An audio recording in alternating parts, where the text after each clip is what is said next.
Hello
everyone, welcome to the Captain Logan Show. Look, it's me, Captain Logan, and joining me as always is my son and chat moderator and co-host, Jason. How's it going, man? Good. Are you ready for yet another news and Q&A extravaganza? Yes. Are you ready for more complaining? I hope everybody else is ready for more complaining. Yeah. Tonight we're going to talk about the odd, unfortunate situation with Warner's and Looney Tunes. They've decided to take all of Looney Tunes, or at least the classic Looney Tunes cartoons, off of Max, and we're going to talk about my feelings and thoughts about that. Welcome everybody, thanks a lot for hanging out with us. Thanks for joining us. First hour, as always, we're going to do the news stuff. We're going to open with a Patreon question, and you feel free to throw in your own questions about anything and everything geeky you want to talk about, because in the second half we'll do some Q&A. You leave a super chat, any dollar amount, that guarantees that we will talk about your topic. But if you can't do that, don't want to do that, first of all, thanks a bunch for everybody that helps us keep the train running here on Geekvolution. You guys are great, whether it's by super chat, Patreon, but we also really appreciate you just being here and hanging out with us. If you don't want to do that, you can also leave a regular question or a regular comment with a question, and we will log those as we go. That's Jason's job, and he will make sure that we get to some of those as well in the second hour if we've got time. And you can tag Jason at Video Game Secrets or at Boring Reebok Shirt. Jason forgot to wear a geeky shirt this evening. He's just plugging for Reebok for some reason. But I guess that's You're better. Wearing all the geeky stuff. I'm wearing all the geeky stuff. Tonight I'm sporting Jurassic Park, Batman. Although I wear this hoodie a lot, but I got my Joker hoodie. You can't really tell what it is unless I pull it up. Say I got the creepy Joker smile. But yeah, I got Jurassic Park. I got Joker. And I got Death Note. Death Note. Yep. Just the trifecta of the great geeky things in my life. Really, those were the most defining things of my childhood, Jason. Yes. No, well, they weren't. 2 out of the 3 of them, I guess, and that ain't bad. Yeah, I mean, the third one didn't even come out until, like, the late 2000s, so I don't think you were a child anymore. Were you intentionally referencing a Styx song? You're not a child anymore? Yes, we'll say that. America.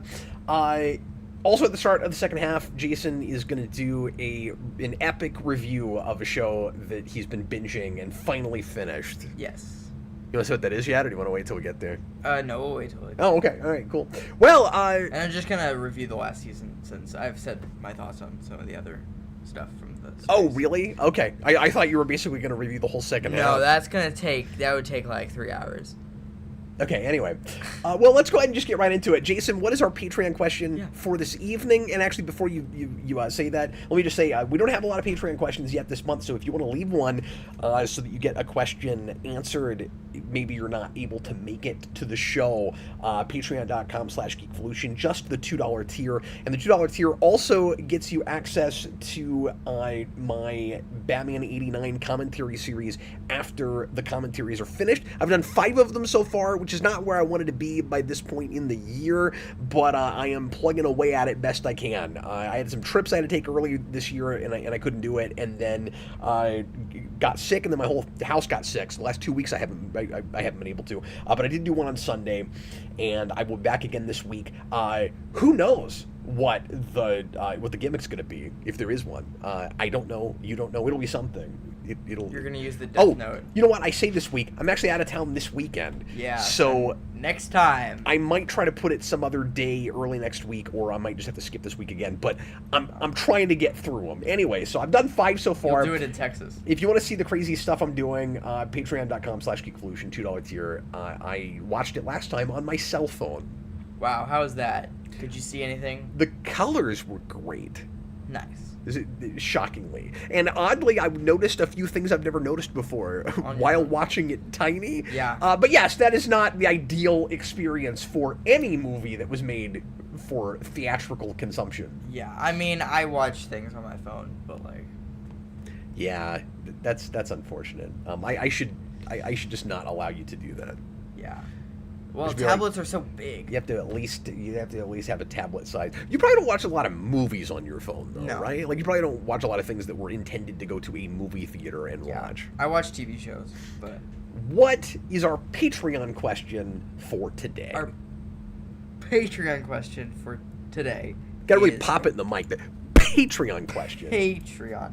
That was really unprofessional. I'm sorry. Your Patreon question. I should get a pop filter. I have a pop filter. I never use it. Good. Pop. So your Patreon question for tonight is I should get a Funko Pop filter. What would that even look like? A Funko Pop filter. Eyes or something? If you got the chance, this is from Elliot Slater. Thanks, man. If you got the chance to write out 616 Peter Parker permanently and introduce a new Spider-Man, how would you do it? I think the phrasing of that question is really interesting. If you got the chance, like this would be a really exciting opportunity. Yeah. You get to get rid of Peter Parker. Yay!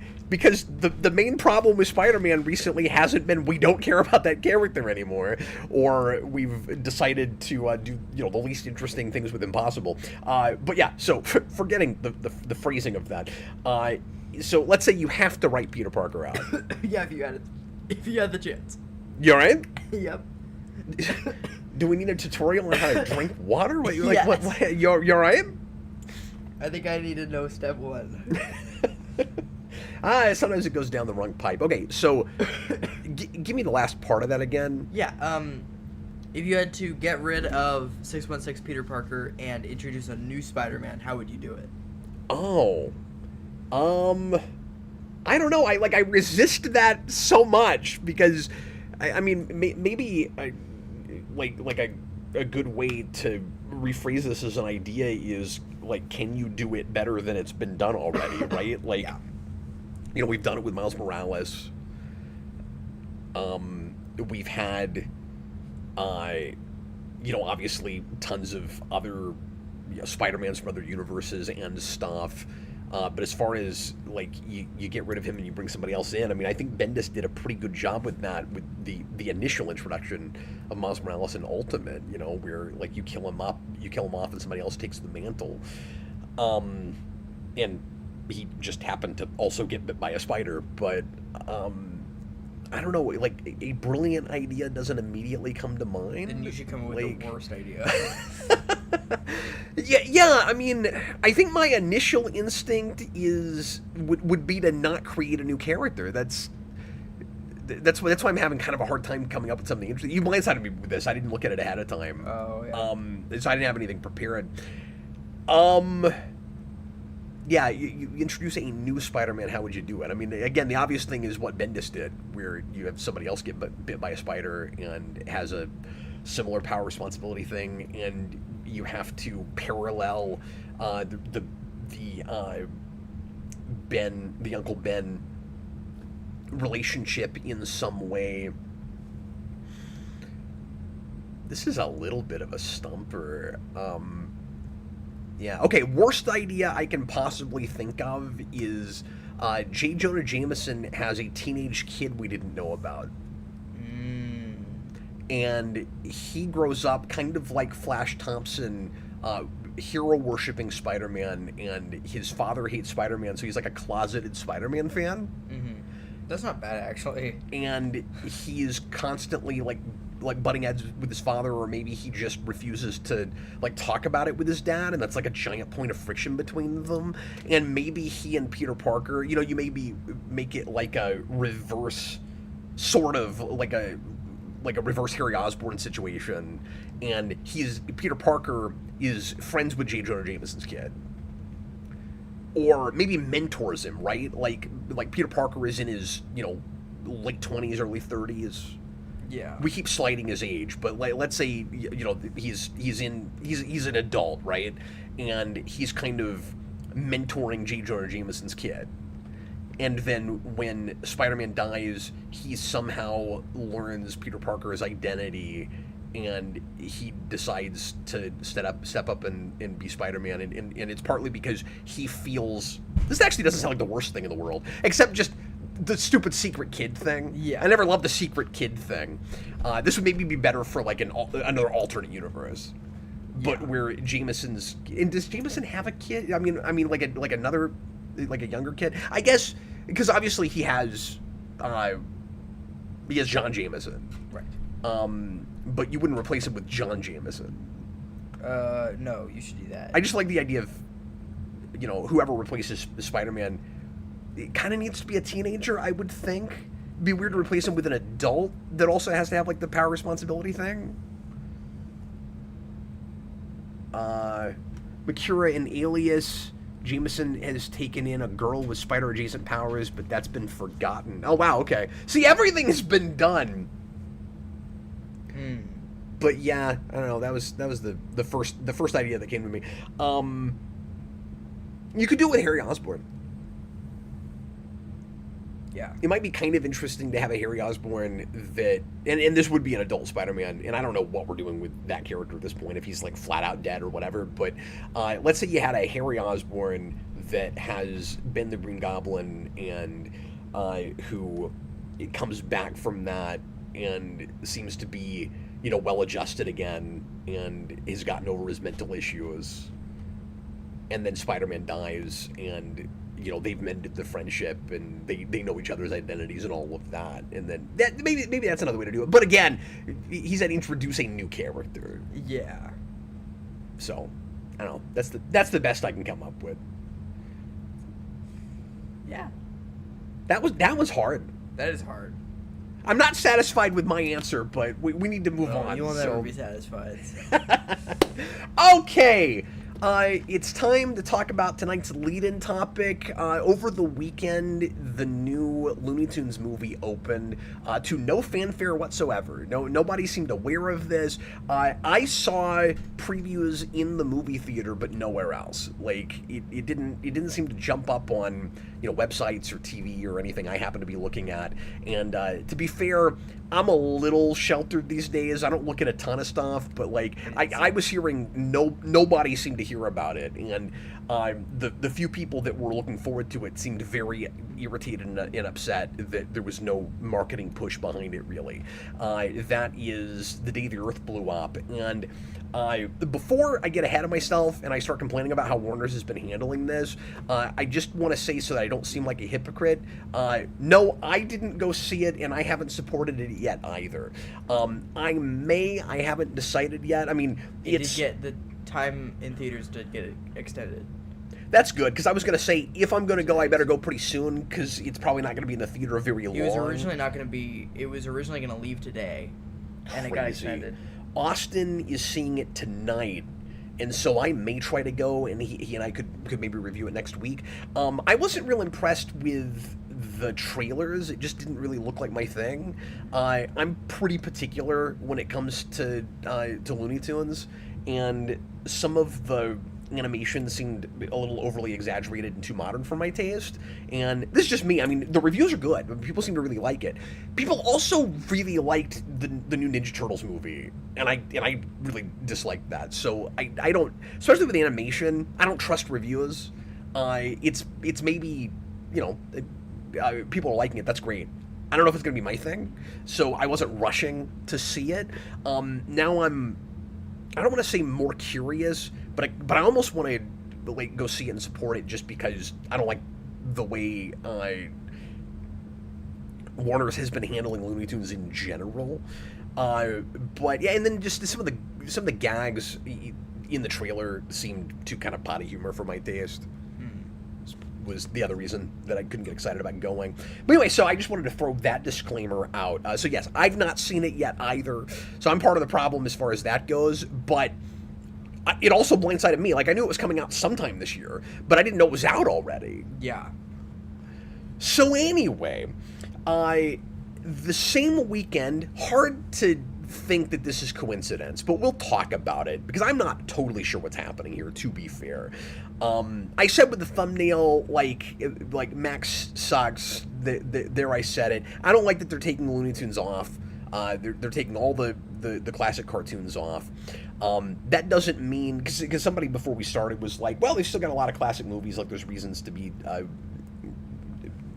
subscribed to Max, and that's true. It's just the whole point of that service in the first place was to kind of like Disney Plus be a library of a lot of cool stuff that Warner Brothers owns, and they've been systematically getting rid of a lot of kid-aimed things in animation, and I'm glad they've still got a lot of good classic movies, although they've not gutted that, but they've gotten rid of some stuff there too.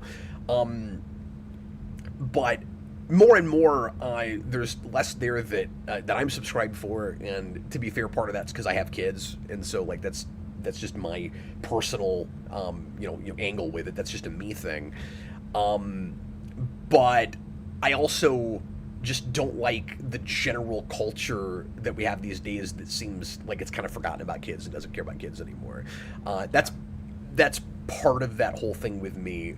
But this whole thing is really confusing. So over the weekend, that movie does $3 million in total. That's not a very good opening weekend. It only cost $15 million to make. So if there was any advertising behind it, it probably wouldn't have had that hard of a time making that back, right? Yeah. Austin and I were having this conversation earlier today. Yeah, it didn't have any advertising. It sucks because there's a girl I know through online who worked on the movie and was basically having to yell at people to go see it in the theater, and that's how I even knew that it was out that week. You told me about that. Go to the theater, and that just that sucks that they have to do that. So like I said, the timing of Max pulling all the Looney Tunes seems suspicious. But what's weird about it is, and right at the start of the show, I'll go ahead and read this comment. Dan's Den says it's not retaliation. Zaslav just doesn't see the profit in the brand. He already sold off the day the Earth blew up and is in the process of apparently doing the same with Coyote versus Acme, which I also read, and I'm glad there's a chance now we'll actually get to see that, because most recent news was that was a tax write-off, and just like Batgirl, it was going to disappear in the ether and maybe even just be full-on deleted, and no one would ever see it. And so I'm glad that there's now a pretty good shot that we'll get that. I wonder if the same distributor will end up with it. I wonder if Ketchup will also end up with that. Ketchup got the distribution for this, and that's the same company that got the new Hellboy movie last year. Oh, nice. Okay.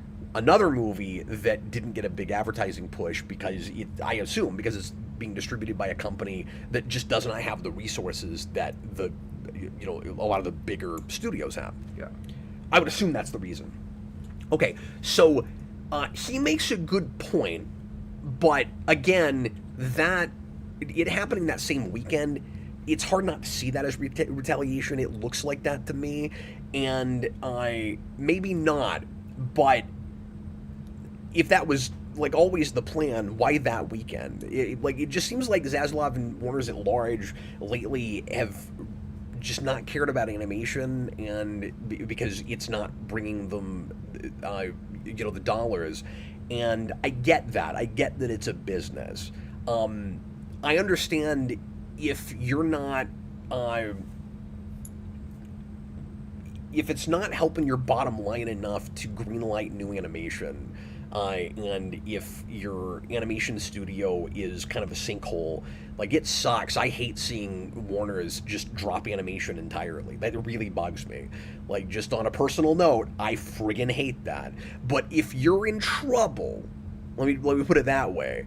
If your company is in dire needs of cuts and you have to temporarily or permanently drop that to survive, like, I get that.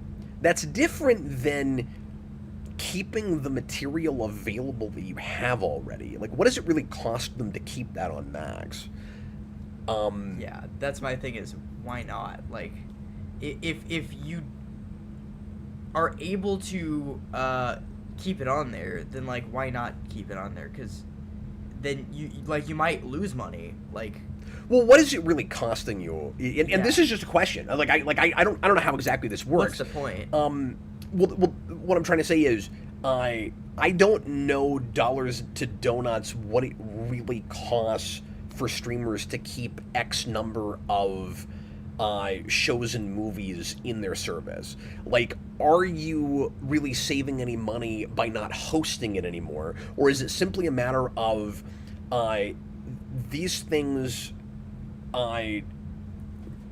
don't bring in new viewers, they're not bringing in new subscribers, and so anything that's got view totals lower than a certain number, we're going to keep off the service because we only want things that are a draw to bring in new subscribers. And that seems like a fundamentally incorrect way to look at a streaming service to me. In a weird way, streaming is kind of quantity plus quality. Like, I think it's a good thing to even have a decent amount of not great things on your service, you know? I mean, it sucks to... Netflix, used to, maybe they still have this problem, they would really beef their stuff out with a lot of crap, you know, where they'd have, like, asylum movies and stuff like that. As long as you have enough decent material, I don't mind that. I think it's kind of fun to be able to surf around and look at, this kind of some crap movies. And be big. Just, yeah, just like what weird stuff is on there. It needs to be a library. It needs to be a repository. And if there's not a good amount of varying content available, what is the point of staying subscribed to it? You come in and, like, I think it's just a mistake to look at it that way. I think it's kind of an odd misnomer, and it sort of seems like an old-fashioned way of looking at a new kind of media to me. Where it's like, if it's not being looked at, it's not making money. I don't know if that's exactly how streaming works. You know what I mean? Like, it's a library of stuff. It's like, if you subscribe for one thing, like, for instance, huge push when HBO Max started. We've got Friends. Okay, so people will subscribe to watch Friends, but once they've watched through Friends, what is keeping them subscribed? If you've got a big library of a bunch of other things, and that might be appealing to different members of your household if you have a family, why not have a good variety of different kinds of things? So I really don't understand. We've got, these few titles that are huge and people will subscribe for them. They can also buy them if they want to keep looking at it. There's that.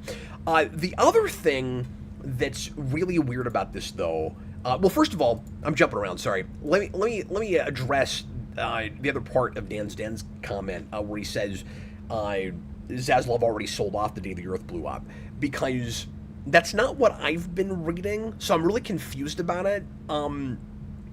So this is an article from Gizmodo, and a decent article breaking this whole thing down, and this brings up the Ketchup Entertainment thing, and it says that they sold the film to Ketchup Entertainment outside the American theater market for release, and he says after priority shifted again.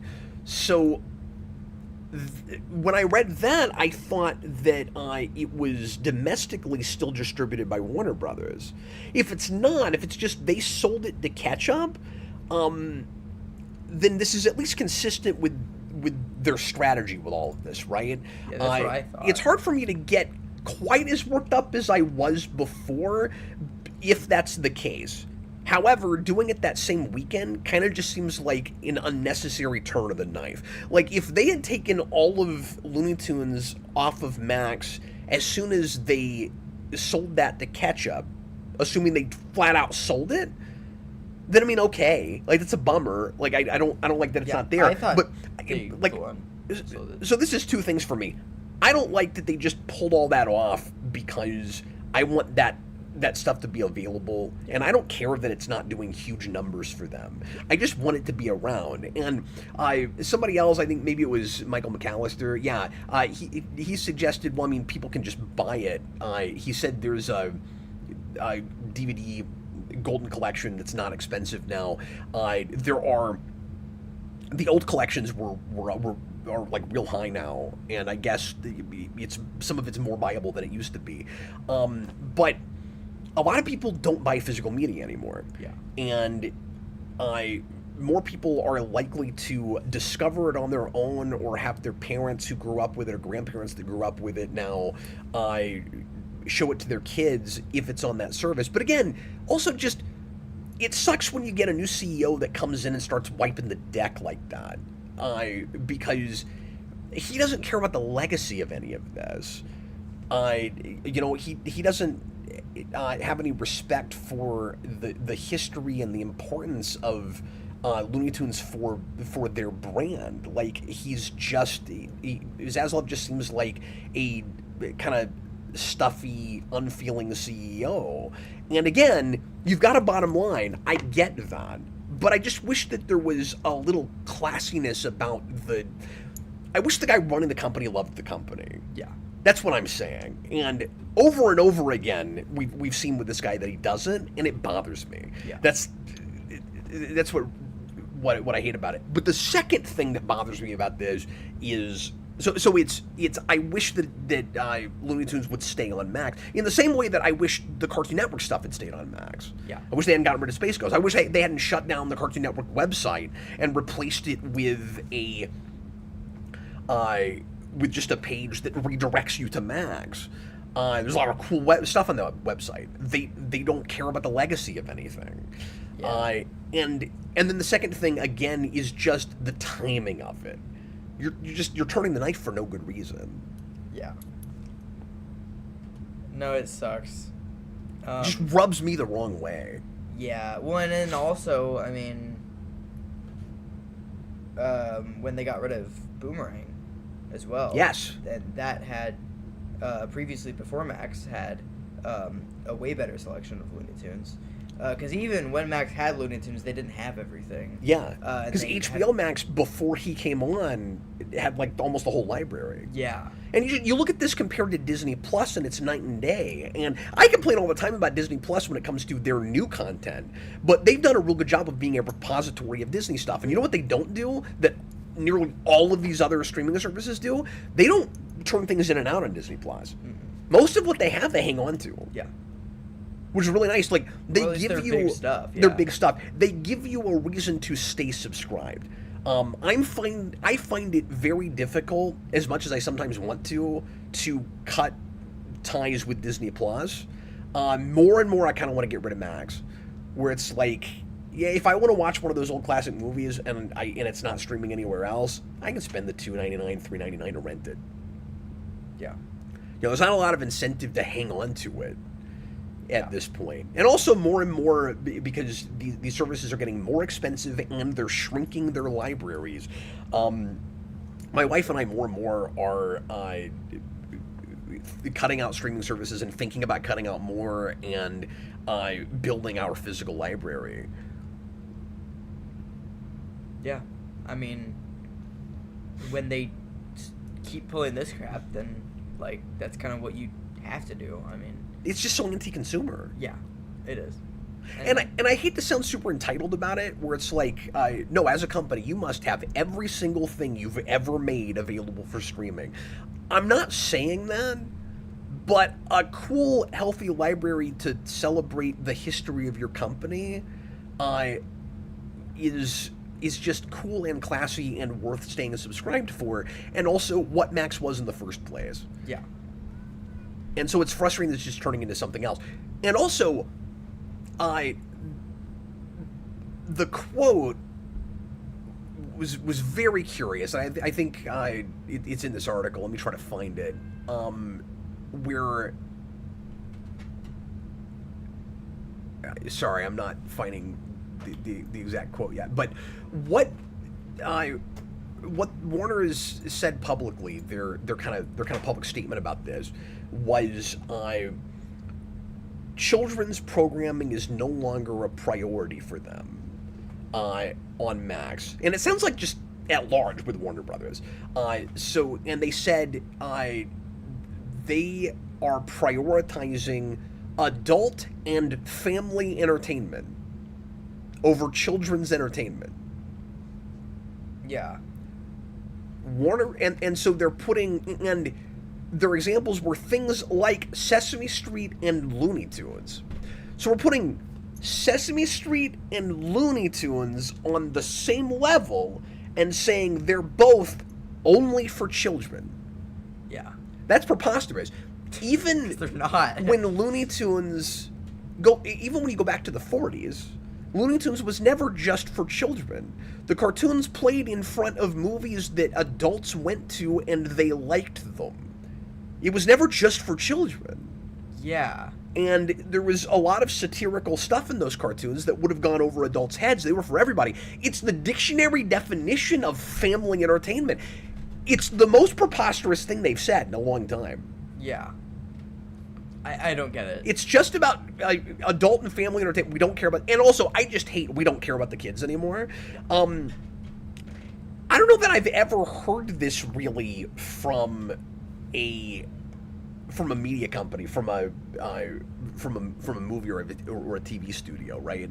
It used to be you'd make different kinds of content for different audiences or make content for general audiences so that you can, hit everybody and like make your bottom line and, get rich as a company, because that's what it's about, right? But now we've got... I'm going to have a hard time not soapboxing and getting upset. Like, this whole thing pisses me off. Like,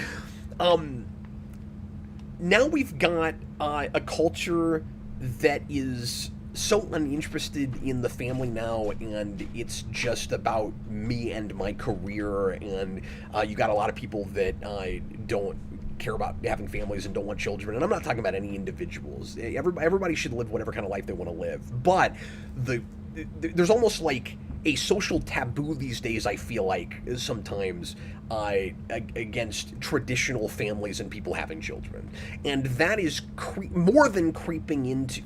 I'm getting soapboxy. This is gonna sound almost downright political, but this is just how I feel about it. It's too related to what we're talking about for me not to bring this up. I'm getting twitchy. What's happening is it's more than creeping into our popular culture, obviously, to the point where we go, kid stuff doesn't make money anymore, so we have no interest in it. If you don't want to make any more because you don't think it's going to make money, okay, but at the very least, make it available, for those of us that still have children. Yeah. And also, again, Looney Tunes isn't just for kids, so I don't and even... And like, that movie, The Day the Earth Blew Up, if it was going to make any money, it wasn't going to be primarily children going to see it at this point. No. Yeah. Now, I might sound contradictory when I say that, but, like... some of us are raising our kids on this stuff. Yeah. So just because a lot of kids have their faces in phones, which I hate, and all they're looking at is TikTok and YouTube, which is awful, doesn't mean that there aren't, still some parents with a little bit of sense that are raising their kids with like better, more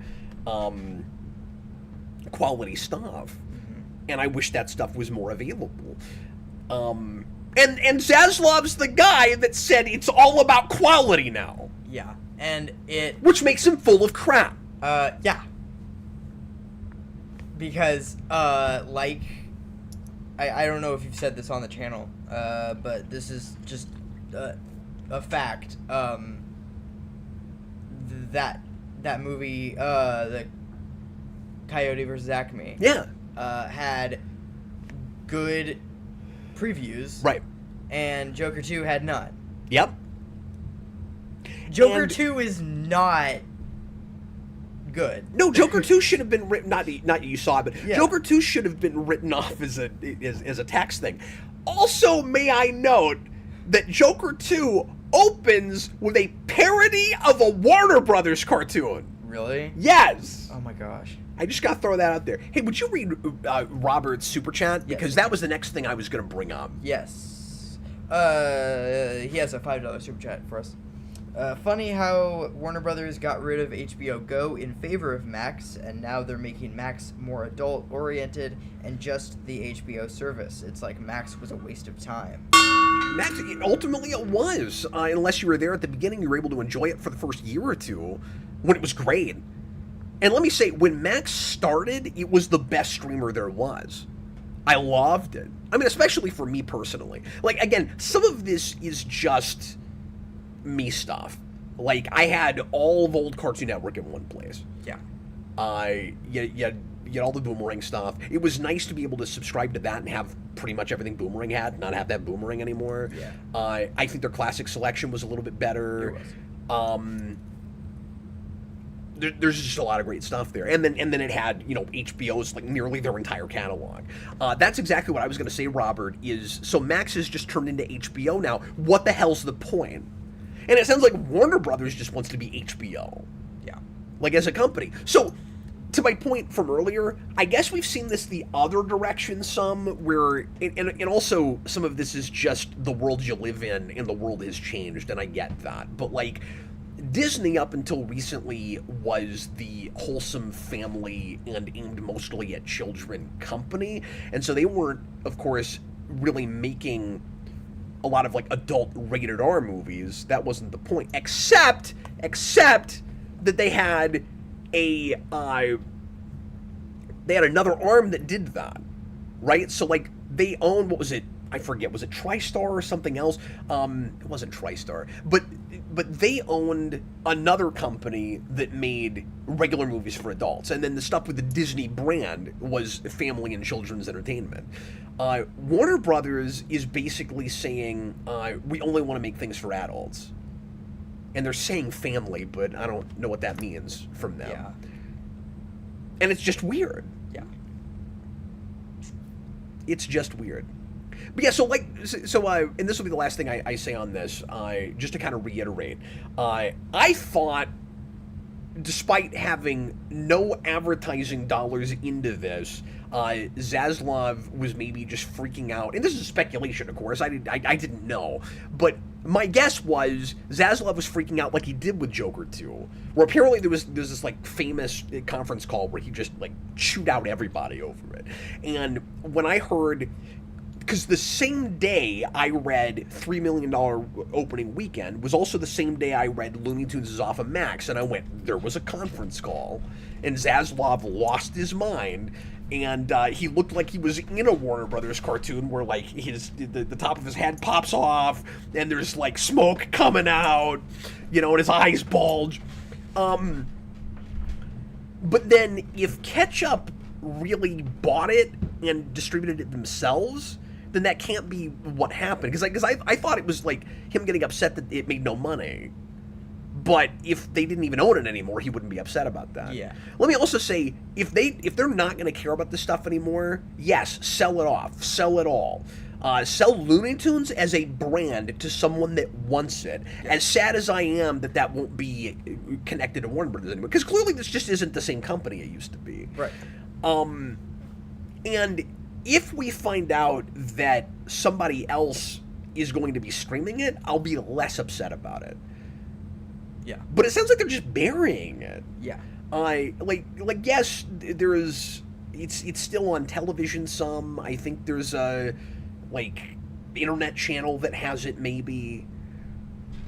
I heard about that somewhere. I'm not sure what it is. I haven't seen it on any of the Roku stuff. We watch some of the free Roku channels. Yeah. It doesn't have a Warner Brothers channel, I don't think, or a Looney Tunes channel. I don't think it does. Anyway, I think we have lots of opinions about this. Would you read some comments for us? Yeah. And also, this is a minor thing, but something that Netflix does, because Netflix takes things out and put things back on constantly. But the thing that Netflix does, part of that is because traditionally, I mean, Netflix has their own stuff now. Yeah. But part of that is because Netflix started with the model of getting contracts with other companies to have their stuff on, and so they only have a 2-3 year contract, and then yes. But what Netflix does right is they're like, the last day to watch this is at the end of the month, and so you better watch it before this happens. I feel like none of the other streaming services do that at all. They just take it off, and you have no idea that was going to happen. I think maybe Prime does it. Yeah, I'm not sure. Maybe. I also haven't seen anything being taken off Prime. So, but that's an excellent point, and that's another thing that makes it look like retaliation. Yeah, because the numbers come out for how bad that movie did that weekend, and then all of a sudden there's no Looney Tunes on Max. Yeah. What am I supposed to think is happening? Yeah, it should have been, Looney Tunes is coming off March 31st. We want to focus on more adult stuff. Whatever. Touchstone. Thing. Thank you, 5590ERS. Touchstone was the company I was thinking of. Yeah. It sounds like Warner Brothers needs a new arm for children's entertainment called Warner Brothers. Yeah. Or no, something. But I mean, that's what was cool about Warner's over Disney, was they could be everything. Yeah. You know? And it used to be everybody had an animation arm. Mm-hmm. But anyway, I'm sorry, go ahead. Dan's Den says most theatrical animation wasn't ever really intended for kids.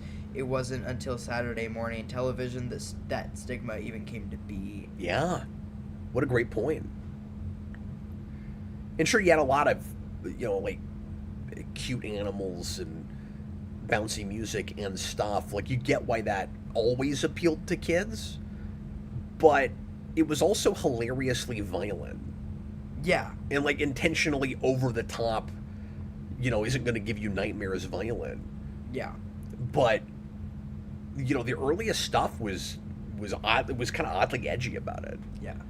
And one reply says, if you say David Zaslav 3 times in front of your TV, your favorite show gets pulled from streaming. That's it, man. You gotta be really careful and don't do that, yeah. Yeah. Yeah, Zaslav is the Bloody Mary of streaming services. And also, this ties into a point that I make a lot, which is, I don't like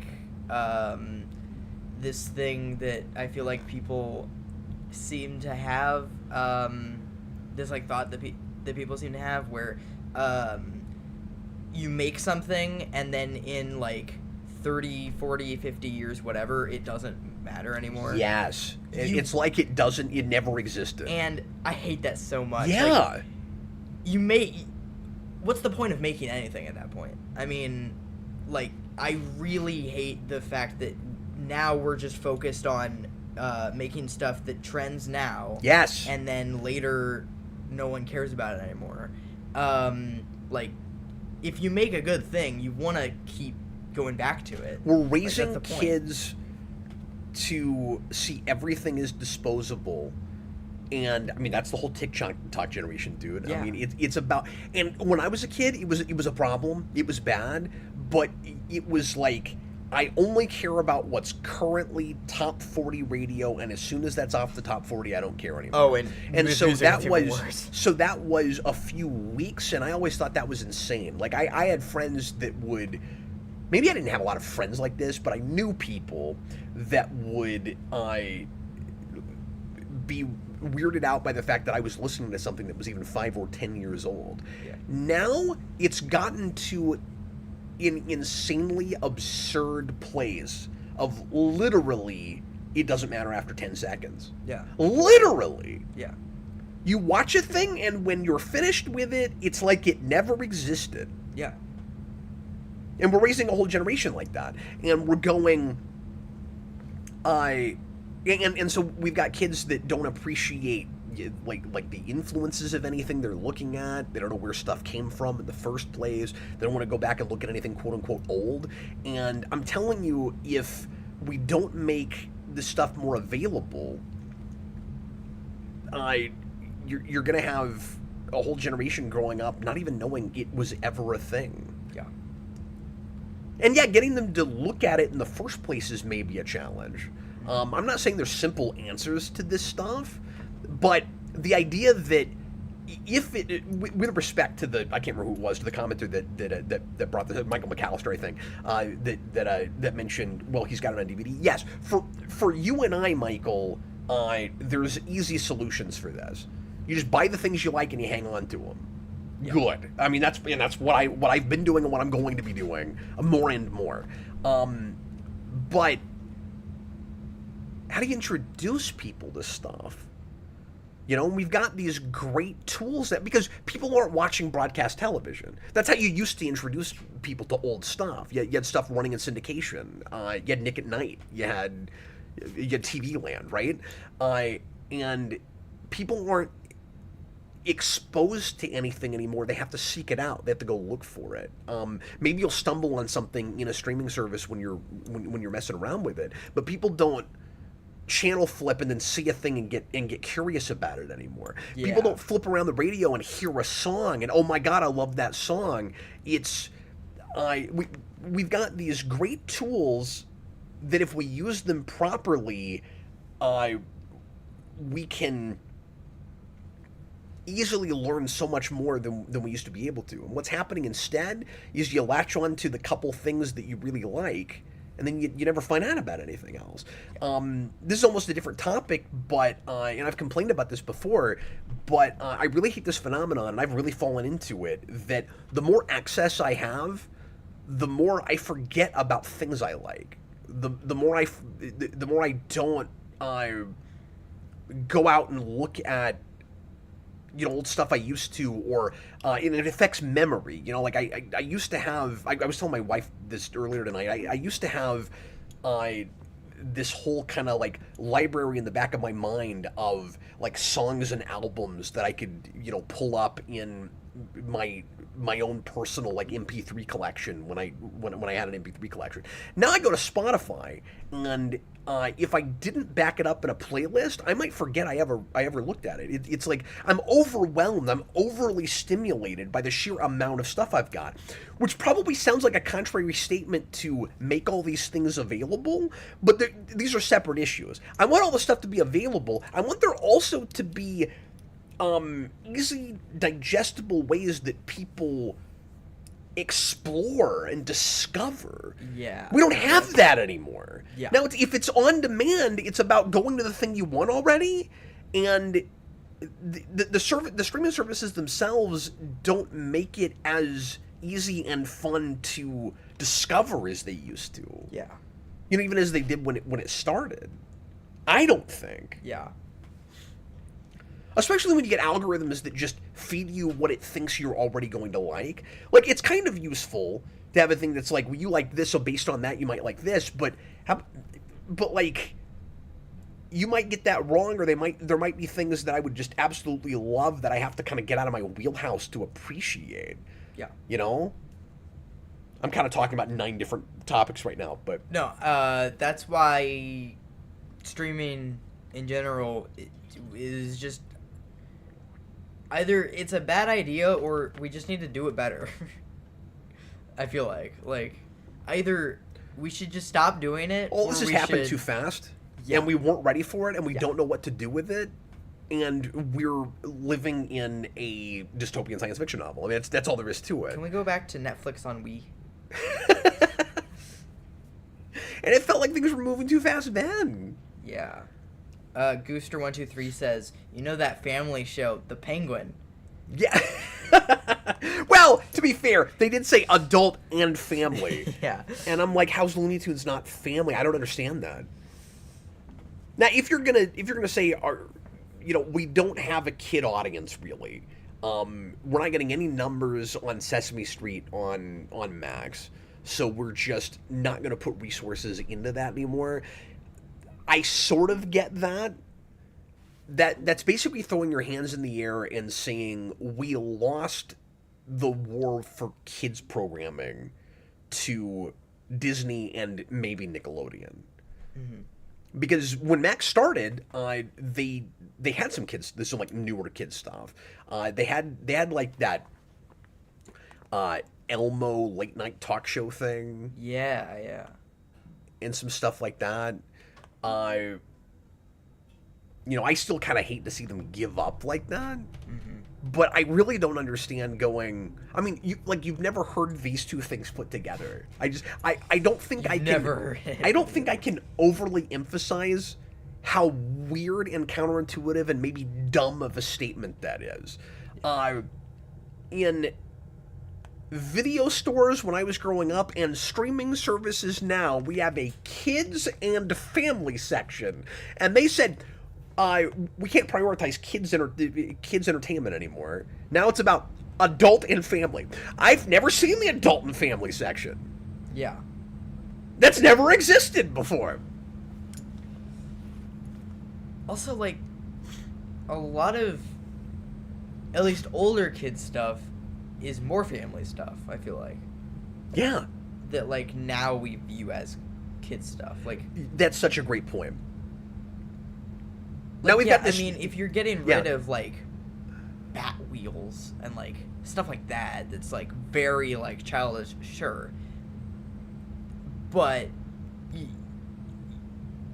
like, Looney Tunes isn't. Then where are they going to draw the line with it? Are they going to go, like, we got to get rid of Batman the Animated Series? Because and they won't, because that probably gets decent numbers. But that's what they really should say, but they're not being honest with this, and it's obvious. Yeah. What they should be saying is it's got to hit a certain number threshold, or it's not going to be on our service. That's what they should say. Sure, but then they're going to have 10 things. Well, it depends on what that number threshold is, but yeah. No, there's this huge chasm now where it's rated R and maybe raunchy and certainly profane. And I'm being a little bit hyperbolic when I say this. Where there are certainly some exceptions, but there aren't enough exceptions. But let me make this point. They're feeling it's been like this for a long time. It feels like there's this chasm where, for the most part, we have hard R stuff on one side and stuff for toddlers on the other side, and nothing in between. Yeah, and that's bad. Partly because it doesn't encourage families to sit down and watch anything together. We're basically saying we can't make things that appeal to the family, which is very ironic when Warner says adult and family. Yeah, but they don't mean anything by family, I feel like. No, I don't know why they threw that in there. I think they just mean, like, why did they say that? I guess, I don't know. Throw a couple more comments at me, would you? Because people are saying lots of stuff in the comments, and I'm sure there's some interesting things we could cover. Spider-Fan says, Old Man Cap has entered the chat. Yeah, I'll take that. I'm this guy right back here. That's who I am right now. Oh, yeah, that guy. You've been that guy for a while. Oh, that's depressing. No, because you've been shooting a movie where you're that guy. I see what you mean. Yeah. A little later, we'll try to give you guys a movie update. Yeah. Yeah, Played Out says agreed. If you don't want it, sell the rights to another streaming service. Looney Tunes lost some steam when it was edited. Oh, yeah. Good call. Well, and to be fair, like, Warner's has not been great to this brand for decades. Yeah. Yeah, that's what Austin was saying. And outside of Space Ghost, outside of Space Jam, it's never done great on the big screen. But then, just be smarter about where you put it. Because originally this movie was supposed to go just to Max, which would have made perfect sense. Yeah. And then they apparently sold it to catch up. But again, I don't understand the sentence in that article I read that said overseas. Because that's why I thought Warner's just put no money behind their own movie and then got upset when it didn't do very well. It sounds like maybe that's not what happened. Austin says he's at the day the Earth blew up. He is. Just popping in before the trailers to laugh that there's 2 other people here, a young couple on a date night, no kids. He said two more people showed up. Yeah. So he'll tell me how that is later. More and more I'm thinking I should probably review it. Yeah. I don't know when I'll have a chance to go. I'll go with you if you want me to. We're going out of town to a pinball convention this weekend. If we could squeeze it in, we could maybe try to go when we're out of town. Yeah. I don't know if that'll work, but I'm sure Mikey would like that. Yeah. I'm sure. But then I am a little bit worried about some like pot of humor and stuff. I bet everything that looked like that to me is in the trailer. Yeah. That's what I bet. That's what usually happens. What else? Not much. Anything else you want to hit? Yeah. Donald Wright, it all started when they axed Pepe Le Pew. Yeah, I mean, I don't think they were great to the brand even before that, but as far as, I mean, that's a whole other topic, just the censorship with it and all of that, and like getting the guns out of the cartoons. And that's another reason why that's not a kids thing. Like, they've had to do so much censorship with it, is like, yeah, that's not a kids thing. Well, it's weird, right? Because Looney Tunes has always been owned by the same company, but they start getting kind of, this is maybe unfortunate phrasing, but they're getting a little gun shy as the culture is changing, and they're worried about, the PC police or whatever. And so, like, Looney Tunes has always been the antithesis of political correctness, and it's kind of funny because you have the exact same thing with The Simpsons going to Disney, except that's at least Disney buying a property that never really made sense, that like never really went together, because they bought Fox and then they end up with that. Yeah. But with this, it's like, Warner's having to, kind of put their tail between their legs. Well, they've always had Looney Tunes, so when they made that new crop of Looney Tunes cartoons, there were some good things about them. Like, I thought the animation looked good. I didn't think any bit of it was funny at all. It was weird. Like, some of it seemed kind of okay, and then I got to the end of a cartoon and I went, I didn't laugh at any of that. Yeah. And that was weird. But the censorship in it was so, like, profoundly obvious, that really got in the way with it. Yeah. And then don't get me started on, like, Animaniacs on Hulu and all of that. I tried to watch a little bit of that new Tiny Toon show, the Looniversity thing, and I didn't get very far. I can't remember why I turned it off, so I don't really have much of an opinion about that. Well, I don't think I was like, oh god, this is awful. I think something came up and I wasn't able to finish it. But it is very, very different from that old show. It wasn't like Animaniacs where they just made new episodes. Like, they made a different show. So, whoever was there before Zaslav did not hate Looney Tunes like he does. Like, stuff got greenlit. Related to it.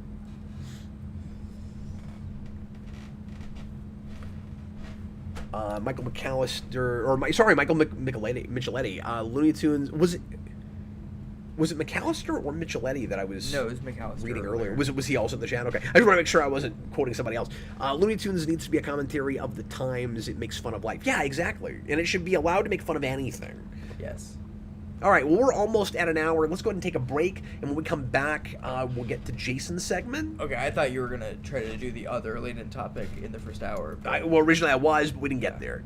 We're already at an hour. So if we don't have a ton of Q&A in the second half, I'll squeeze that in. And if not, we can talk about it next week.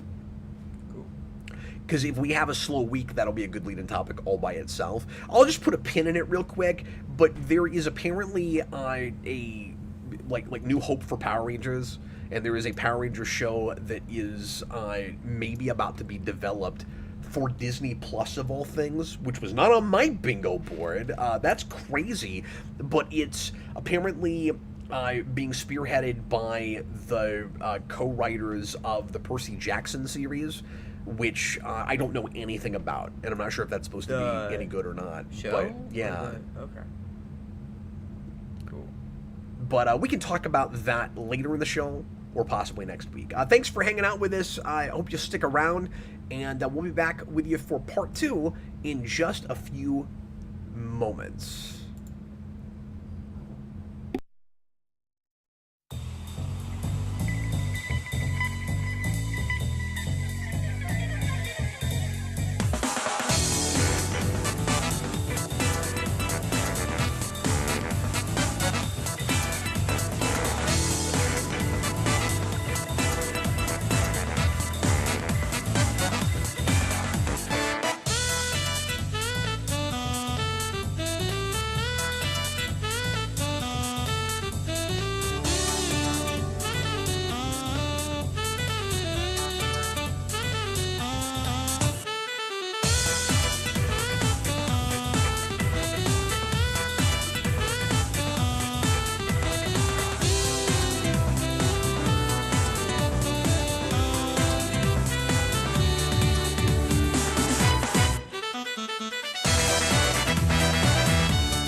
All right, welcome back, everybody. It's time for the second half of this evening's Captain Logan show. And before we get into Jason's topic, Jason, would you give us a little bit, without giving away too much, again, of course, an update on the current situation with the Superhero Rewind movie? Everybody dies. No, I'm just kidding. Yeah, so we're, what did you say, like, 75% score and edited? Yeah. Isn't that crazy? Of a rough cut, which is very cool. Our composer, Wendell Jones, that Yes. guy rocks. He's It's just rocking awesome. our socks off. The material he's giving us is blowing us away, and I can't believe how fast he is. Like, I thought I had to get a rough cut done, give him the whole rough cut, and then probably wait around 3 or 4 months And I think for it him to get makes the everything movie done. look, or I think it makes the movie so much better. Like, Oh, yeah, it's going to be watchable now. Yeah. No, he's doing an incredible job. Again, I don't want to give away too much, but the music is amazing. We're going to probably release that, if Wendell's cool with it, as its own video for score. We're not selling any of this stuff. We're not going to put out like a disc with that or anything, but we'll probably put that out digitally, make it, if not a video, a free release, make it easy to listen to. But yeah, so 75% of the score is done, 75% of the movie is edited, at least for rough cut. I still have lots of sound design to do, mixing, probably some ADR. So it's gonna be a while. I still can't give you a hard and fast release date, partly because we're gonna do a local premiere, and I don't have a date hammered out for that yet, because I don't know exactly how much time I have left to work on the thing. I really want to, like, if I had all the music already and I had to like stick myself with a date to get it all done, I'd probably do that, I'd probably call up the venue that we're doing for the premiere and be like, like, what dates do you have available in, May or July or whenever it is, and then I could get it done. Yeah. But I don't want to hold Wendell to that, so I gotta wait for him. But he's so fast. he is fast. Anyway, so chances are, midsummer. yeah, I think that's Almost certainly by late summer. Yeah. I would be really shocked if This we summer. weren't. I would be really shocked if we weren't ready by August. yeah. But I can't wait to show it to you guys. So basically, this summer. That's what. Last night we did a bunch of green screen stuff. Yes, And I think it was we've got- awesome. It's very silly, but I think we've got mostly all of that done now. Yeah. And yeah, we have our official trailer out.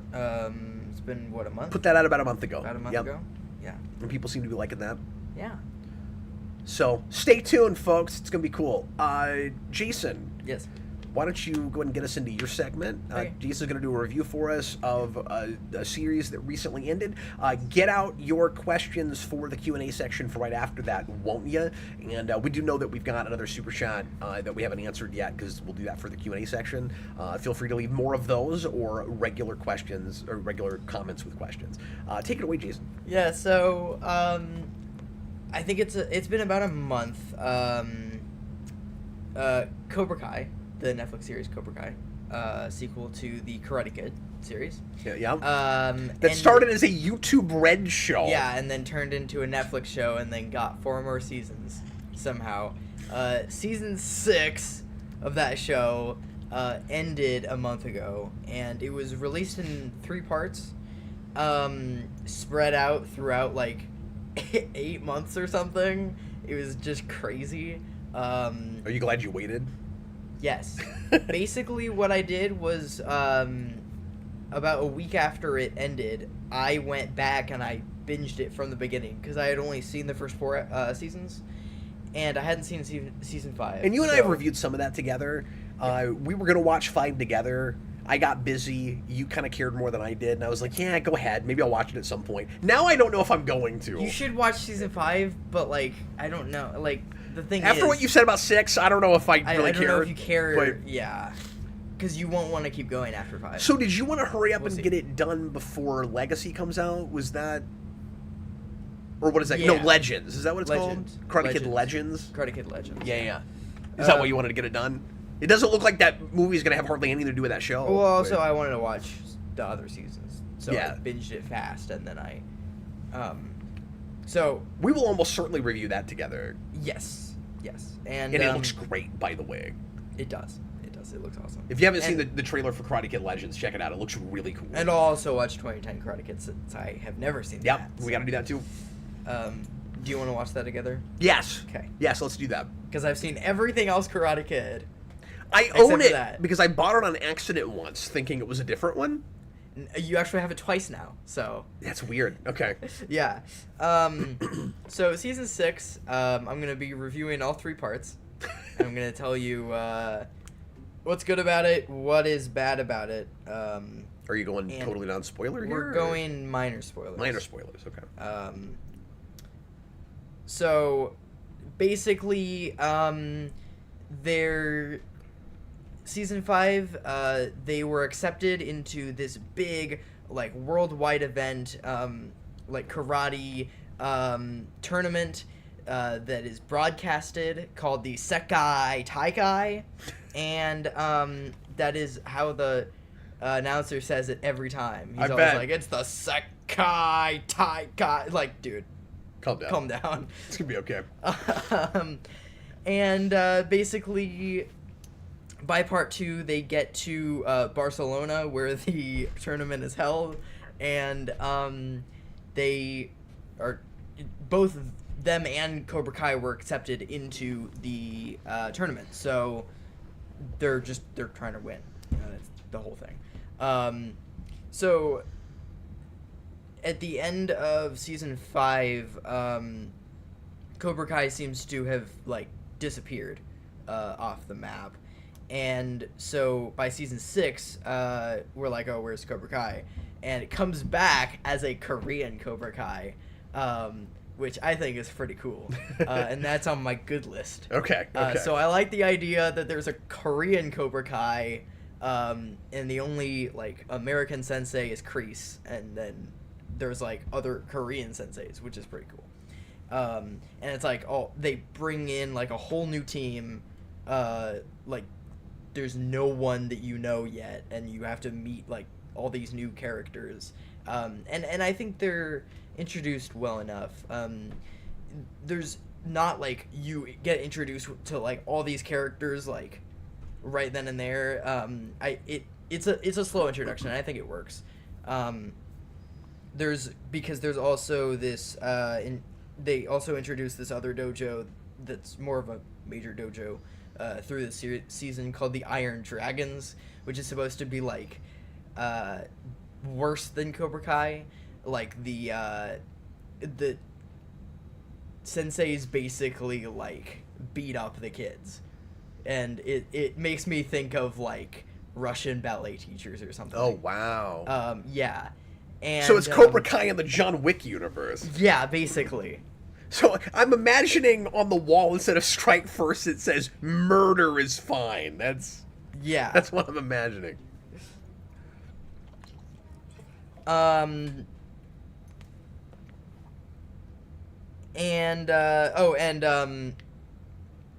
just gonna read the rest of my good list. Yeah, sure. Because it's not very long. You'll see why in a minute. These are all my important bits, and then I'll tell you my. Should I just assume the sign flip is red? We'll see. So there's a big the second part. So I think the show gets better as it goes along. The first part isn't great, and then the second part is better, and then the third part is good. Well, that's what season 4 was like. Remember, we started off and we were like, eh. Yeah, I don't really like season 4. I thought we liked it okay by the end. I think the ending is weird. It's been a while. They basically spend the whole season leading up to a thing, and then by the next season it just gets like there's no reason for any of that. And it's like, okay. And like we knew that was gonna happen. Basically, Kreese and Silver fight each other, but like behind the dojo and behind the mats, like behind the stage, and that's pretty cool. They get in this epic fight, and like everyone gets into this epic fight at the end of the second part. I think Kreese and Silver fighting each other is pretty cool. Kreese and Silver do fight each other again later. That's spoilers. The end of that is spoilers, and it's the craziest thing I've ever seen in a TV show. It's insane. In any show? In any show. You'll just have to watch it, I guess. And then I think the finale is really good. It brings the whole thing around as a show, and I think it gives a good end to Johnny's character arc. It really... Because, I mean, Johnny is the main character of the series, and it gives you just kind of an end to his arc, and now he's a nice guy. Spoilers, he's a nice guy. Oh, good. Let's get to the bad stuff.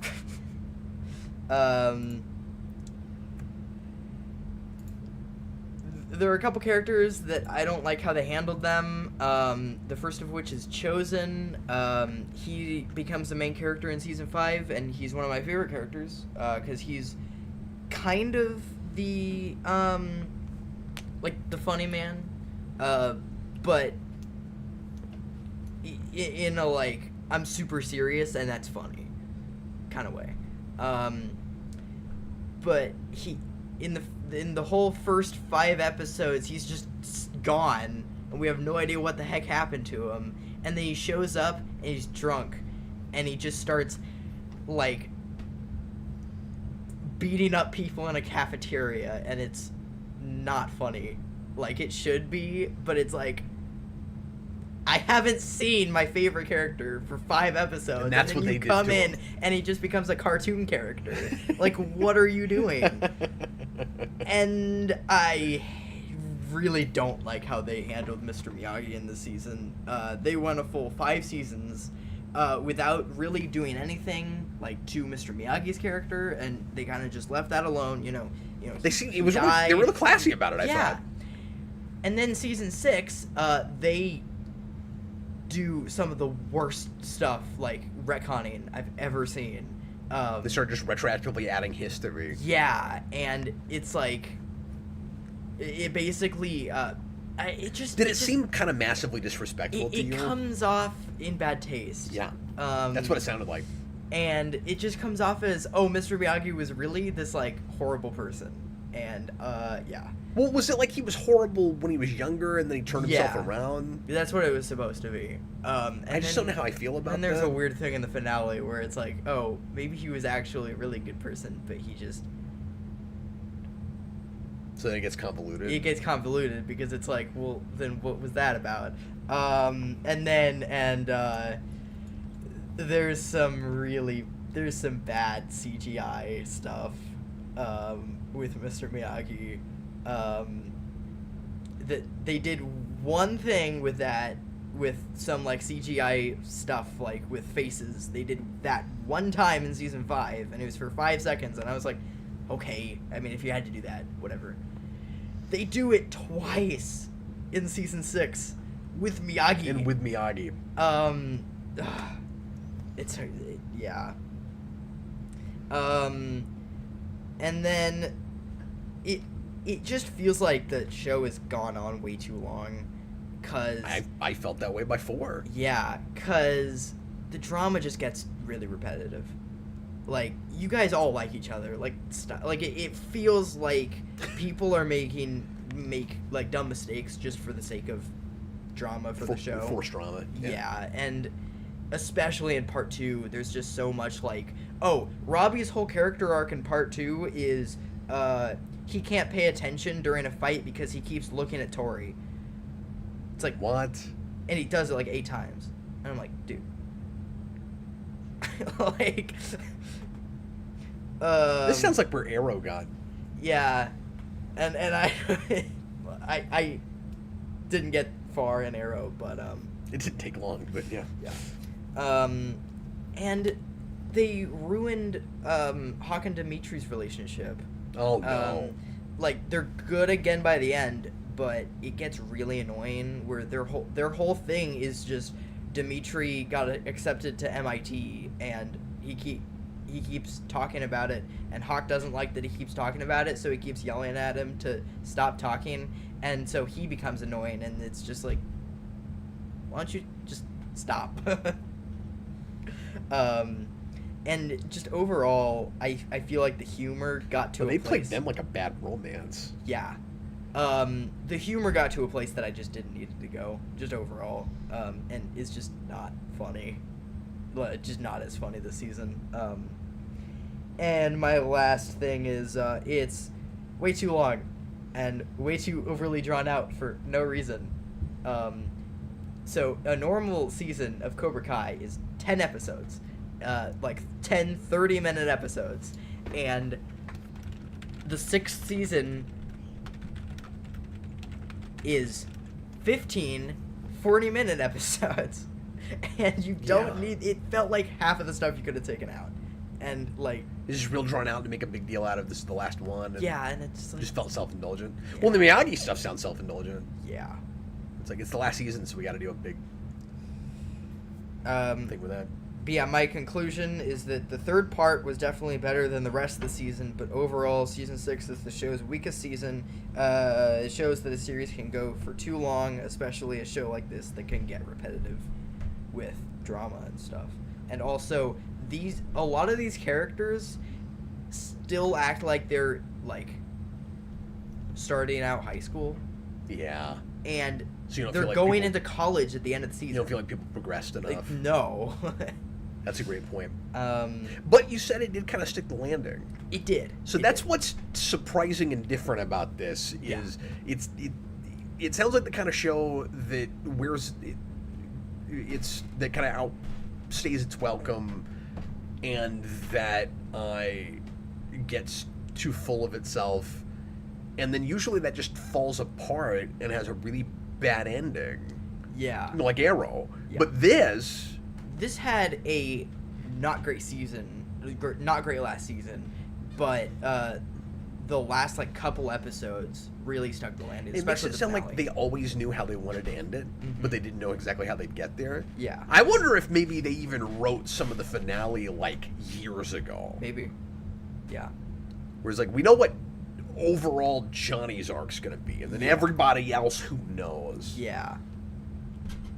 And it feels like they didn't have much time to come up with everyone's arc, so they just thought of something random in the moment, and it's not inspired at all.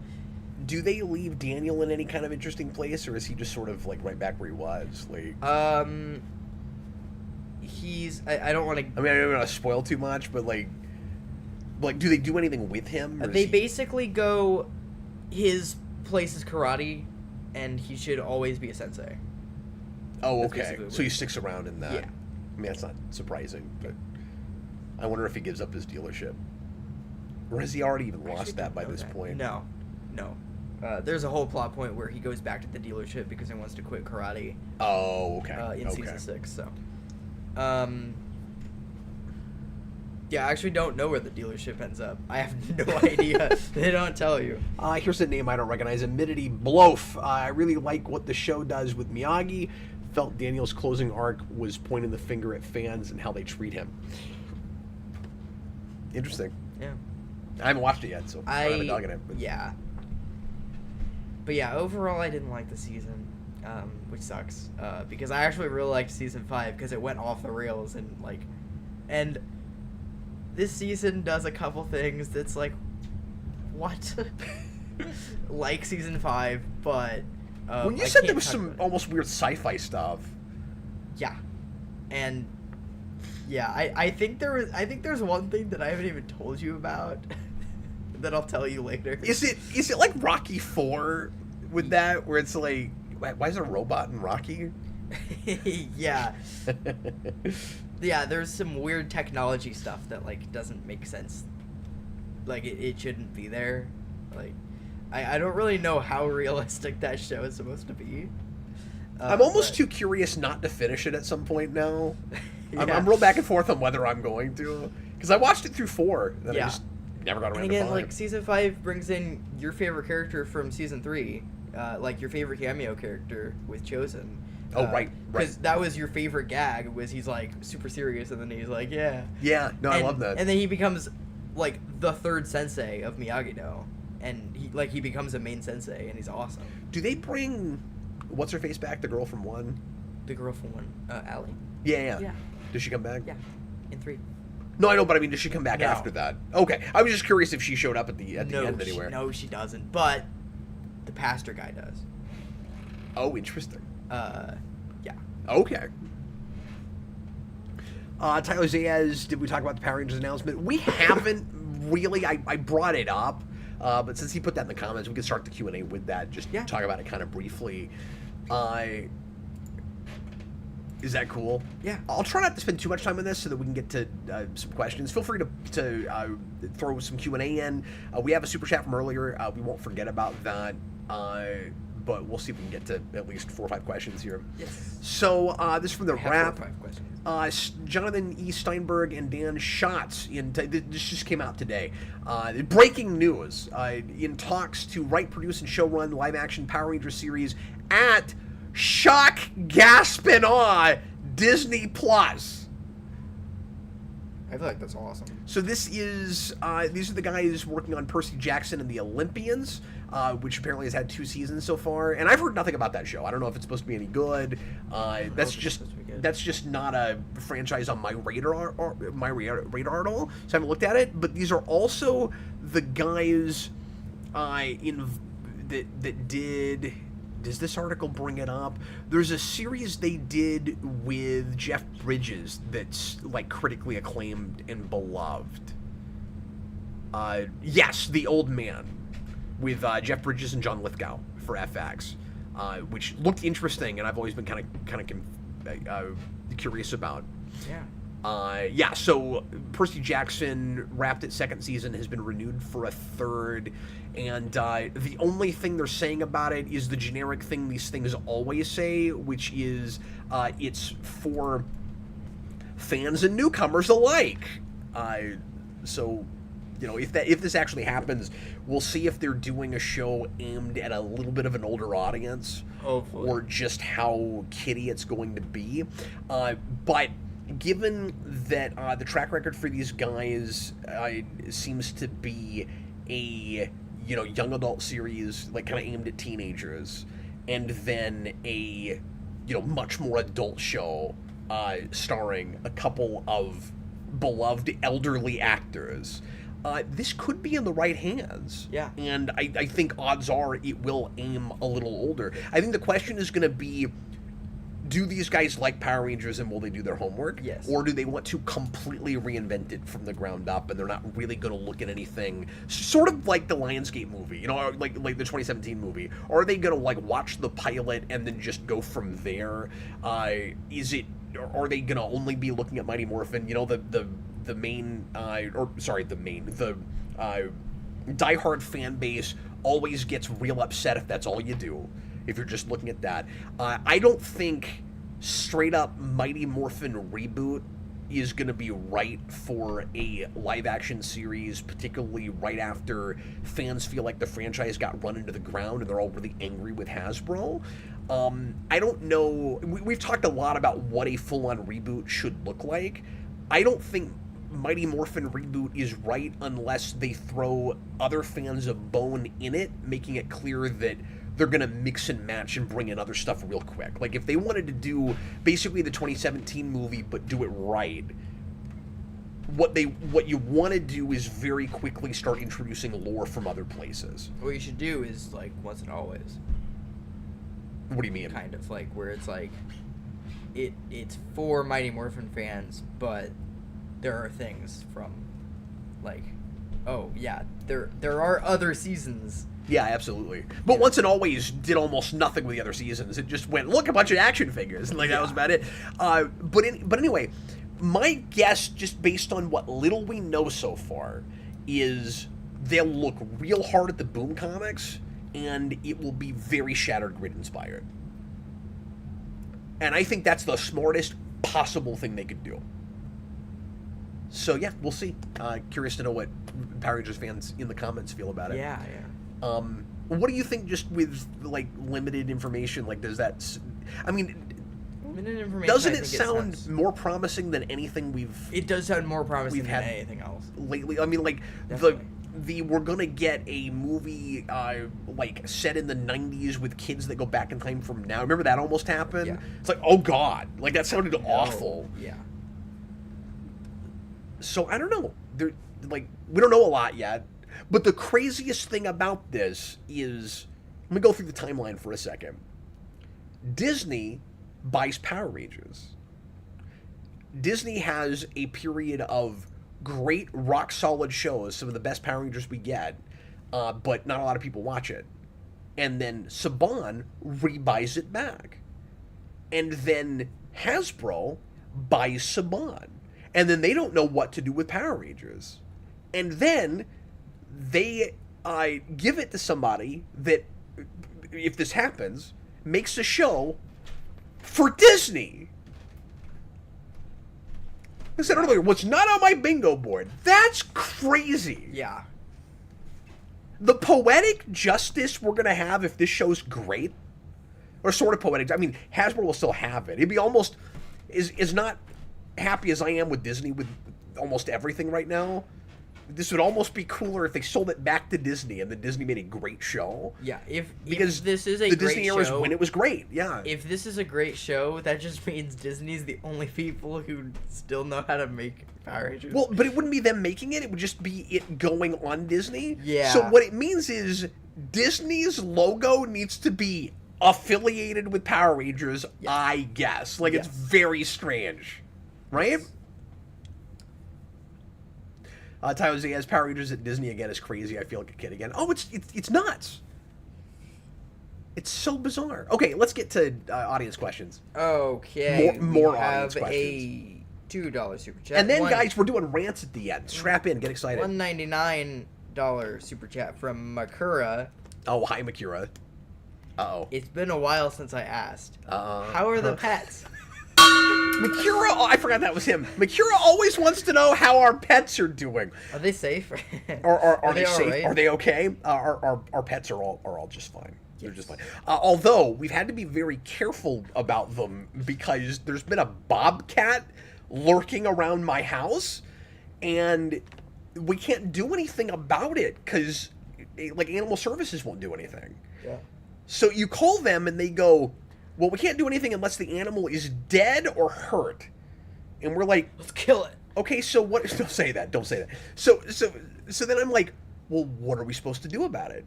And they're like, well, just make sure that you're outside with the kids if they go outside. And I'm like, okay, like, so I've got these very little Chihuahua mixes that would absolutely get attacked if there was a bobcat in my backyard. And literally, so my neighbor, who's awesome, saw the bobcat, and I haven't seen it yet, I've seen pictures. He saw the bobcat twice. So like, what was it, a month or two ago? He comes over and he's like, just so you know, there's this bobcat lurking around, and he took pictures of it, and it's huge. And he goes, so just keep your eye out and be careful because it could go after your kids and your dogs. And then he rings the doorbell yesterday morning around 10, 11 o'clock, and he goes, I know it's been a while, but the bobcat's back. And he goes, he's currently under your porch in the backyard. And I'm like, oh, great. So now I have to, like, walk outside with the dogs every time they go out. And I had to wait a while because I didn't know when it was gonna leave, and I haven't seen it yet, but it's definitely around. So anyway, the pets are fine right now, just as long as they don't get attacked by that bobcat. And obviously the cat doesn't go outside, but we've had a couple mice around. We've been having to deal with mice in the bunker, unfortunately. But my cat has been happy because she gets to hunt. And she just loves hunting. So she's a kid at a candy store right now. All right, what else, Jason? So this is Amity Bloof again with $5 super chat. Yeah. I was going to start the Buffy journey to fill in the whole Cobra Kai left. How would you compare the two? Do seasons feel bloated, and does it nail the end? Wow. I guess they're talking about Buffy. Yeah. So... Again, I've not watched the last few seasons of Cobra Kai yet, so I only have Jason's report to go on, and I might like or dislike some of that more or less than him, obviously. So I just have to, guess based on that. Buffy is a little bit more up and down for me than Cobra Kai was. Where what I watched of Cobra Kai seemed oddly consistent quality-wise. Like, you'd get into like I got into 4 and I was not happy with the first half of it, and then I thought it kind of turned around and I was liking a lot more by the end. I don't remember the ending. I just remember that experience with it. I remember 3 seeming just ridiculous and preposterous, but I enjoyed it by the end anyway. Buffy, I have to kind of go season to season with that show. So like, 1 is fine. It's a good introduction to the whole thing. It's very episodic. And then 2 is pretty great overall. It's a lot of people's favorite season. It's not mine. It's still finding its footing a little bit. I think it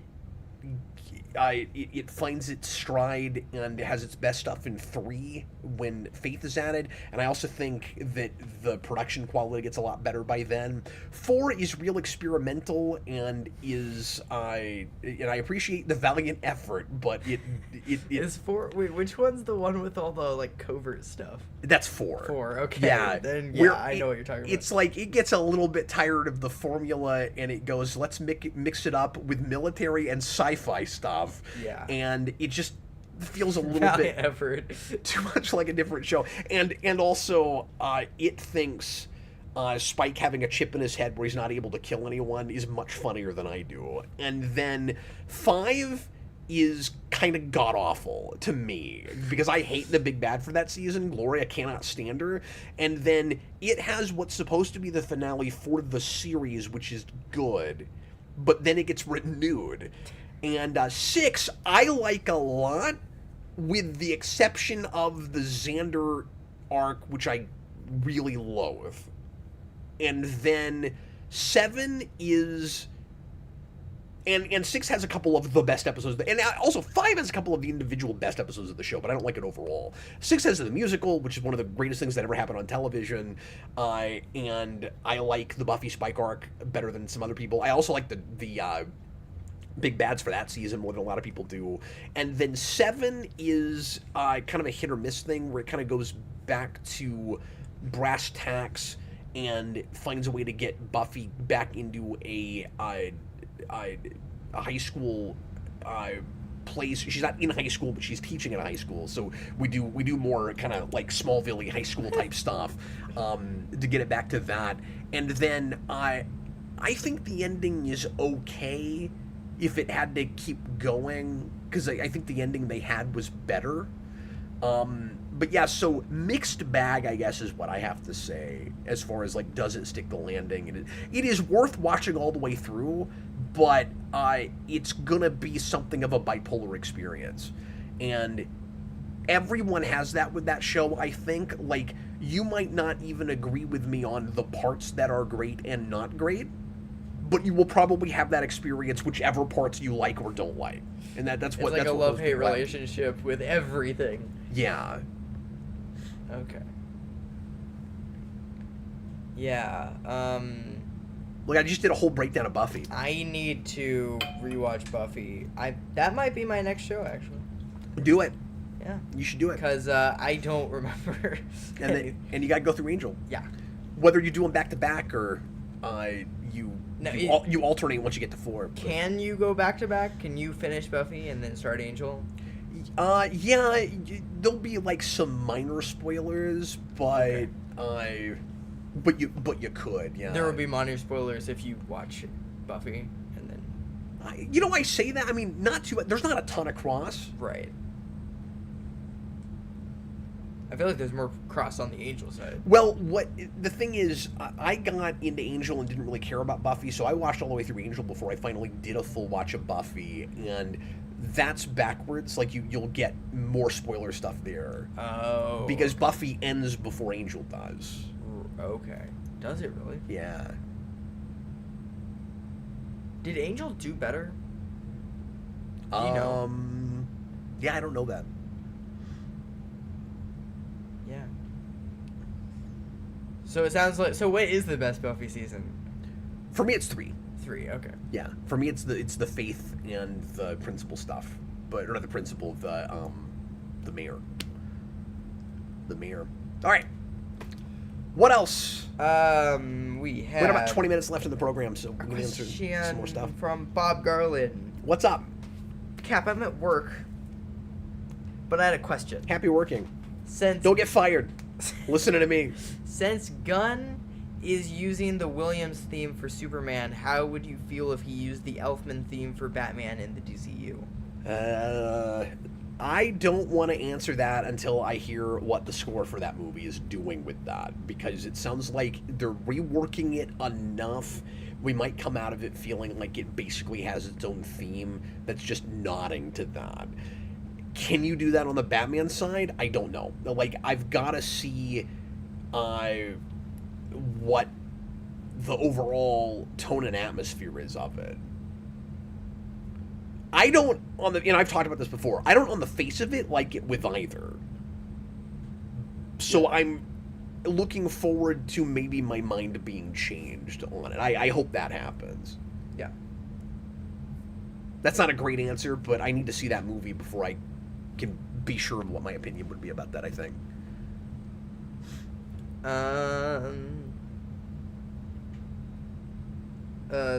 Thor Warrior God, are you going to be at KC Comic-Con? That's Planet Comic-Con, and no, I'm not. So that's this weekend, and that is that got put on the same weekend as a show I was already planning to go to, so I'm missing it this year. But yeah, there's a pinball convention in Texas that I usually go to, and I promised my kids that I would take them this year, so we're doing that instead.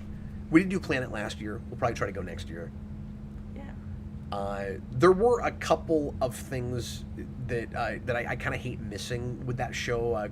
Christopher Lloyd's going to be there, and I would have loved to have had him sign my Batleth. I've talked about this before, but I've got a big Batleth signed by a bunch of that's the Klingon sword from Star Trek, signed by a bunch of actors that have played Klingons. Christopher Lloyd's the last big one that I would love to get.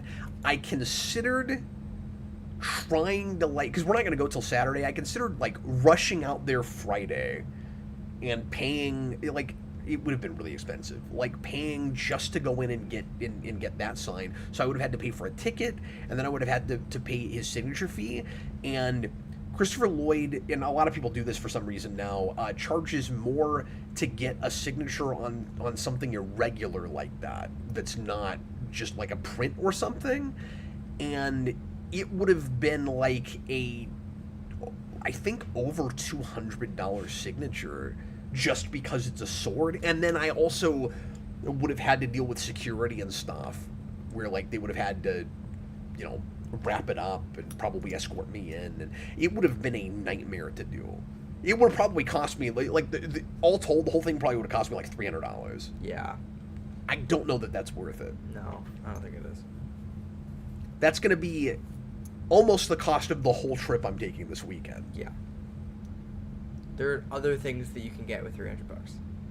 It kind of sucks that's not going to have Christopher Lloyd's signature on it, and of course he's getting up in years. It would have been really cool to get to meet him, but yeah, that would have been quite the line, and that would have been quite an expense. Yes. So you can get an Oculus Quest for $300. So for less than $300. So.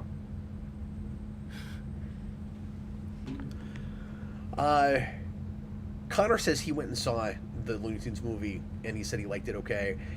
Connor, I might be trying to review that next week if I can get to the theater, because Austin just saw it too.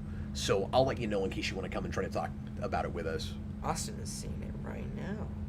I had no plans to review that. We could end up with a panel on it. Wow. Yeah, Austin's currently in the middle of watching it. That'll be more people than in the theater. In his theater, yeah. Okay, what else do you see, Jason? Great questions tonight, guys. Spider fan Cap. How do you think Roger Corman's Fantastic Four would have influenced superhero movies if it got a theatrical release like originally intended? One of two things would have happened. 5 people would have seen it, and it would have influenced things not at all.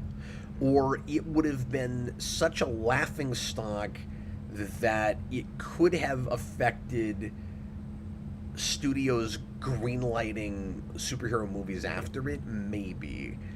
But I kind of don't think that would have happened. I think Roger Corman's Fantastic Four coming out would have had all of the influence of the 1990 Captain America movie, which is to say, not at all. Nobody would have known about it. When you told people 10 years later, hey, there was a Fantastic Four movie, be like, oh wow, really? I think history could have turned out almost exactly as it did. I'm not sure that movie releasing in theaters would have been any different than it being sold bootleg. In fact, because there's such a mistake around that movie, maybe more people have seen it now than would have if it was released. Yeah. I think that's possible. Great question. Also, you know what's crazy? After that movie... Robert, are you seeing it? Let's get a panel of 4. Let's get a panel of 5. Jason's going to go. Yeah, are you seeing it? Let's get a giant panel for the Looney Tunes movie that made $3 million and that Warner Brothers wants to pretend does not exist.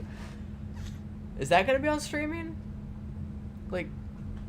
Well, that's a good question. Yeah, you know what? I bet it will. But I bet it won't be on Max. I bet what will happen is Ketchup will get it on Netflix or somewhere, because the Hellboy movie they made or are distributing is already on, I think it's Netflix, but one of the streaming services. Okay. I bet they get it on Netflix. Yeah.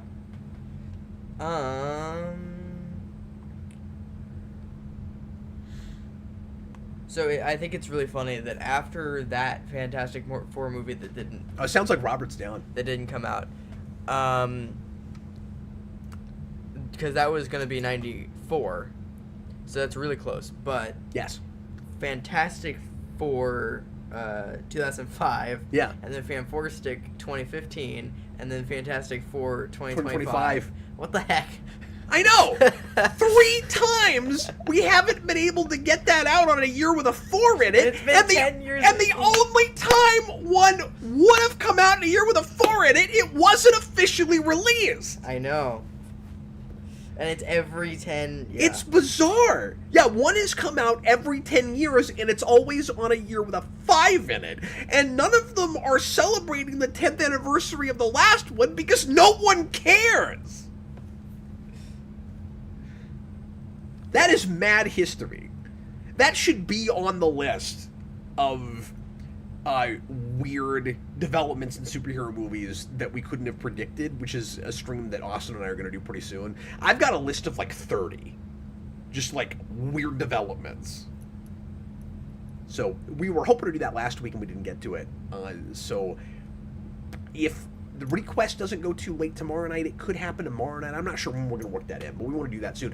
Also, let me remind everybody that in the not-too-distant future, we'll be revealing, and I need to talk to Austin about this because I don't think he's gotten the list together yet, but we're going to be revealing your favorite 100 superhero movies. We did a poll. We had people turn in their top 50, and we got a really good response to that, and we've got enough from the 50 to make a top 100 list, and we'll be doing a stream. Hopefully we can do that just in one. We'll try not to talk very much about each of them, and we'll just talk them down and be surprised or not. Maybe it'll take 2 streams. I don't know yet. But yeah, so the Geekvolution community top 100 superhero movies will be coming out soon, and then after that, Austin and I, we just made a whole series out of this thing. Austin and I will be. We've got to get our list together. Austin's got to do some research, but hopefully it won't be more than a month or 2, and we'll start counting down our worst 50. We're not going to do 100, but we're going to do our 50. We're going to do a community worst 50 least favorite, and then we're going to do a community least favorite. Cool. 50 superhero I will movies. make a list of at least like 20. Yeah. Because you haven't shown me all the bad stuff. That's true. I have not. But for some reason, you made me watch Super Buddies, so... So you've seen that. And I think everyone knows that I hate Captain Marvel, so... Oh, I guess I forgot that you hated Captain Marvel. That's like top 10 worst movies. Did you see The Marvels with me? Yeah, that movie was okay. I think so too. I don't care what anybody says. My big hot take is the Marvels was okay. And yes, I put it right at the tail end of my top 100. Did you really? Yeah, I did. I did. Oh, man. I did. I might have been being intentionally inflammatory. I'm not sure. So, give us another question or two if you see any good ones. And then we'll go on to rants. One reply says, 189 gimmick you must do is you must rhyme the entire time. Ooh, I don't think I can do that for 2 hours without scripting it. Yeah. That's going to be a lot. You're not of a good freestyle rapper. I'm not. That's going to be a lot of me just sitting there trying to think of something. I don't think you want that. Oh, we got people clamoring in the comments about how just okay the Marvels is. Oh, really? Yeah, we're uniting. We're creating a club of the Marvels was watchable. We're vehement about it. We're vehement about how okay that movie was. Jason, there was a good question I wanted to hit, and I don't know what it was. I don't know what it was. Yeah, I'm not seeing it right off. Okay. Oh, here it is. Dan's Den. I'm doing your job for you, dude. What's a show that you thought was awful, but couldn't stop watching? Something close to hate watching, for example. I mean, season 5 Cobra Kai, or season 6 of Cobra Kai, but at least it got better as it went along. Yeah, there was a bit where I was like, do I want to... Are you going to finish it? This? You had that at the end of Lost. Yes, I did, because that also has a season 6, and that season 6 sucks even more. And that also did not stick the landing. Yeah, that's the difference. Yeah, that, because here's the thing. They also, those two shows also have a great season 5, and I think the Lost season 5 is its best season. In my opinion. And then it just, like, it stops being about the main characters in season 6. It just turns into, I don't even freaking know. And the big the revelations finally degenerate into there's a light in the island. The heck? And I don't know how it got there or anything, but I have to go back. Yeah, it just turns into generic mythology. One for me is House of Cards, which has one of the worst last seasons of anything ever. When Kevin Spacey got Me Too'd and was fired, they decided they had to wrap the series up, and Claire takes over, and it was painfully bad. Oh, no. I'm sure you could talk about some revival seasons, too. Yeah, good call. Heroes has a bad revival. X-Files, oh god. But I can't say I kept... That's like I had to keep watching because I gave up on that. You didn't keep watching that? Although I watched most of it. Yeah. 10 was more watchable than 11. 11 got god-awful. Like, bafflingly bad.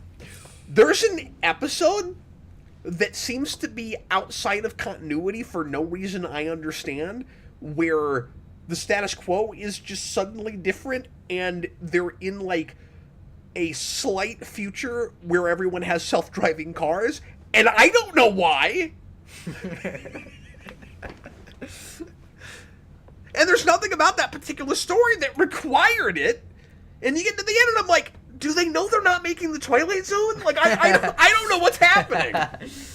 So, yeah, that's one. It doesn't even, like, tell you that it's in a different, like, it's just randomly, like... Yeah! This is it now. Mulder and Scully are sitting in self-driving cars. What? It's really weird. Yeah, and then, of course, I've had it with stuff that I've talked about on the channel. Picard's a big one.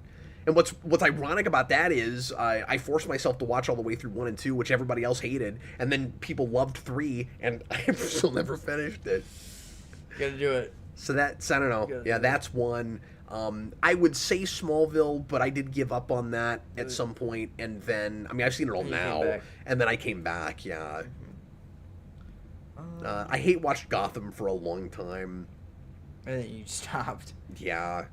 Have and you then, seen so, all of that? Yeah, so I did finish it. I came back, and just for the sake of completion, I reviewed season 4, and then I watched through 5, and it was so bafflingly bad that I sat down. This is before I was streaming all my reviews. If I had been streaming, you would have gotten a review for season 5.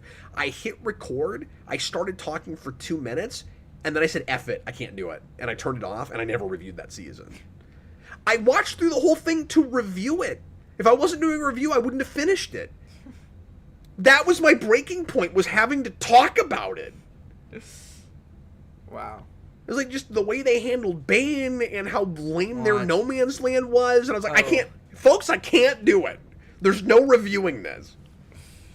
So I didn't. So I have seen every episode of that show, and I'm probably a worse person for it. Okay, do you see any other questions we've actually got to hit before we get to rants? Not all right, let's do the rants. Jason, I'm going to let you go first. Okay, well, yours is going to be better, probably, because I just came up with this, and I'm like, yeah, sure. Well, don't sell yourself up. Way to butter us up. We're all so excited now. No, I think this is a funny rant. Go ahead. And by the way, when we get to mine, that's going to be one that you'll want to weigh in on. Okay. We could have done a double rant. I thought about asking you if you wanted to just not even pick one. You can weigh in on this one too, and just do mine with me. But mine, I'll need your help. Mine will be a kind of together rant. Yeah. You don't even know what it is yet, but as soon as I bring it up, you're gonna go, yeah. Oh yeah, screw that. Oh no. Do you know what it is? Do you know what I'm gonna bring up? No. You're gonna love me when I bring this up. Okay. And we start talking about this publicly. I have a proposition. I've a proposition. You have a proposition? Not a proposition. I have a question. He has a proposition. It's on the ballot. I have to vote yes or no. I have a question. Mm-hmm. Can we get rid of weather in video games? Okay, what do you mean? So I'm sick of playing video games with wind or mist or NES rain backgrounds that hurt my eyes or angry suns. Like, can we make it normal sunny weather? I would even be fine with partly cloudy. Can we just make it it seems like any sort of weather is bad and it turns into an obstacle, and I'm like, especially wind. I hate wind in video games because it makes my fingers hurt because it feels like I have to press down on the D-pad more, even though I don't. And who wants to slide on ice? That's one too. That too, yeah. And snow, yeah. Okay, so it's funny you bring this up now because I had that exact thought over the weekend when I was playing Bowser's Fury. The rain in that? Because when you're playing Bowser's Fury, you can't see. Well, there's a cycle. And so every certain amount, was it 10, 15 minutes? It's like Minecraft. Bowser, a gigantic Bowser shows up. It starts with a little bit of rain and wind, and then he's shooting lightning bolts at you and stuff, and then he goes away again.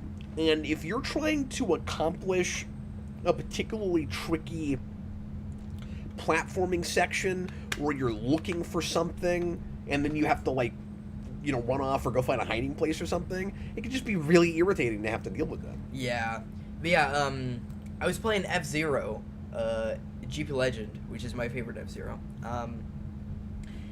They have it's not as hard as other levels in the game, but they have a stage that's it's like mist. You can't see in front of you at all. And it's really annoying because you can't see anything. But it's in the first cup. What the heck? Oh, yeah. It's the second level that you play in the whole game. What? That's like platformers with too hard of a learning curve in the second level, and then it's pretty easy after that. But it's weird to have that in a racing game. Yeah. And also it gets harder than that in that game, so. But you know what I'm talking about? Like, Sonic is notorious for this. Yes. Where Sonic's second zones for the first and second game were just, like, a gigantic leap in difficulty. In every game. Yeah. In every Genesis game. Donkey Kong Country kind of has it. Yeah. With, like, the second map. Yeah. Yeah. I could see that. Yeah. Brain Atkinson, like, Lost Levels. Yeah, that's a whole horse of different color, but yeah. That is an amusing rant. Yeah. Did you want to say anything else about weather in video games? Mega Man also comes to mind because it has a rain background, and you can't see anything. Like, yeah, I have no idea what's happening. You're like squinting your eyes trying to find Mega Man because there's this background that's just like rain everywhere, and you're like, what is happening? I mean, like, I know you're being facetious. I wouldn't want to see, like, no weather ever in a video game because it can be really fun for atmosphere. Sure. I love all the moody rain stuff in, like, the Arkham series. Yeah, and in Donkey Kong Country. Yes. But you're saying it's just when it's an obstacle and when it hurts my eyes. Sometimes it's an intentional obstruction that isn't too annoying. It's just like another thing to deal with. But sometimes it is. And sometimes annoying. it's not intentional, and sometimes it's harder than it needs to be. Yeah. Yeah, especially wind, that's the big one. That's why I don't like Chapter 4 in Celeste. Okay, my rant is also video game related. Nice. Yeah, isn't that crazy? So, as soon as I start talking about this, you're going to know where I'm going, and you're going to put your hands together and you'll be like, yeah, let's go after that. So, let me preface this by saying, I've only ever done this one time, and I don't know if they're all like this, but the one we did was insane, and I don't understand it. You know where I'm going with this? Yeah. Okay, so, and he's I like can't believe sad you're bringing this because up. I was sad. I can't believe you're bringing this up I need on someone, stream. yeah, I am, because I need someone to explain to me if all of these places are like this, or if we just went to a weird one. So I'm not going to name any names. I don't want to, like, try to tank a local business just after they open, especially. And nothing but the best wishes and love and hope for success for this place. The lady that was running it seemed nice and lovely, and it was a well-maintained, cool-looking place. We spent 10 minutes here and left and had no idea what the point of it was. So, I need someone to explain to me what esports lounges are typically like and what they're supposed to be like. Jason got really excited because he found out that there was this esports place that was in walking distance from our house. So over the weekend we went, let's go try this place out. Saturday night, Jason and I did a film shoot, and we finished a little early, and we found out the place was open till midnight, and we said, let's go check it out. So we went there, and they were closed, even though they're supposed to be open till midnight. We're like, that's a bummer, so we came back home, we played video games here. And the next morning, like early afternoon, we had a little bit of time to kill, and we said, let's go try it out. So it was walking distance. We went ahead and walked down there. And so it was like Mr. Rogers' Neighborhood. We walked over there. And we get there, and we walk in, and what we were expecting, which I think was a reasonable expectation, was that this place, they advertise we've got some console gaming, we have a PS5 and a Switch, and we have a line of souped-up PC gaming computers that could play anything. And the price was reasonable. It was $5 for an hour per person, and if you want to play longer, you keep paying $5 per hour. Okay. And I thought, this is a cool opportunity to try out stuff I don't have. That's what I figured. Yeah.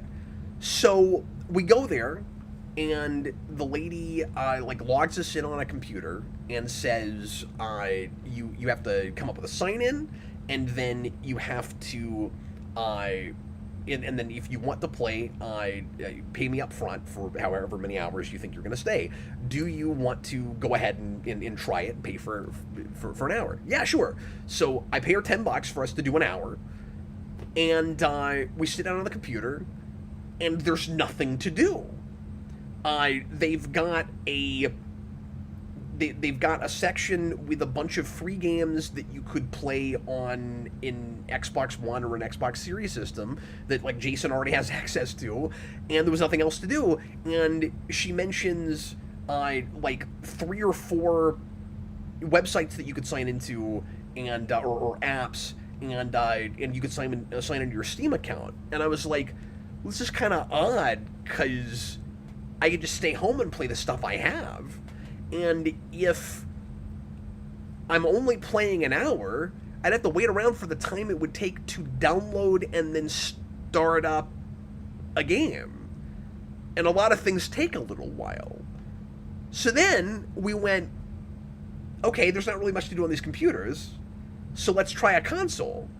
So she has to go to the, not to the back, but like under her, the setup they've got there, the counter, grab a PS5, walk it over, plug it in, connect it to the TV, and then she just leaves us there, and there's a sign-up screen, or a sign-in screen, and I said, hey, can you sign us in?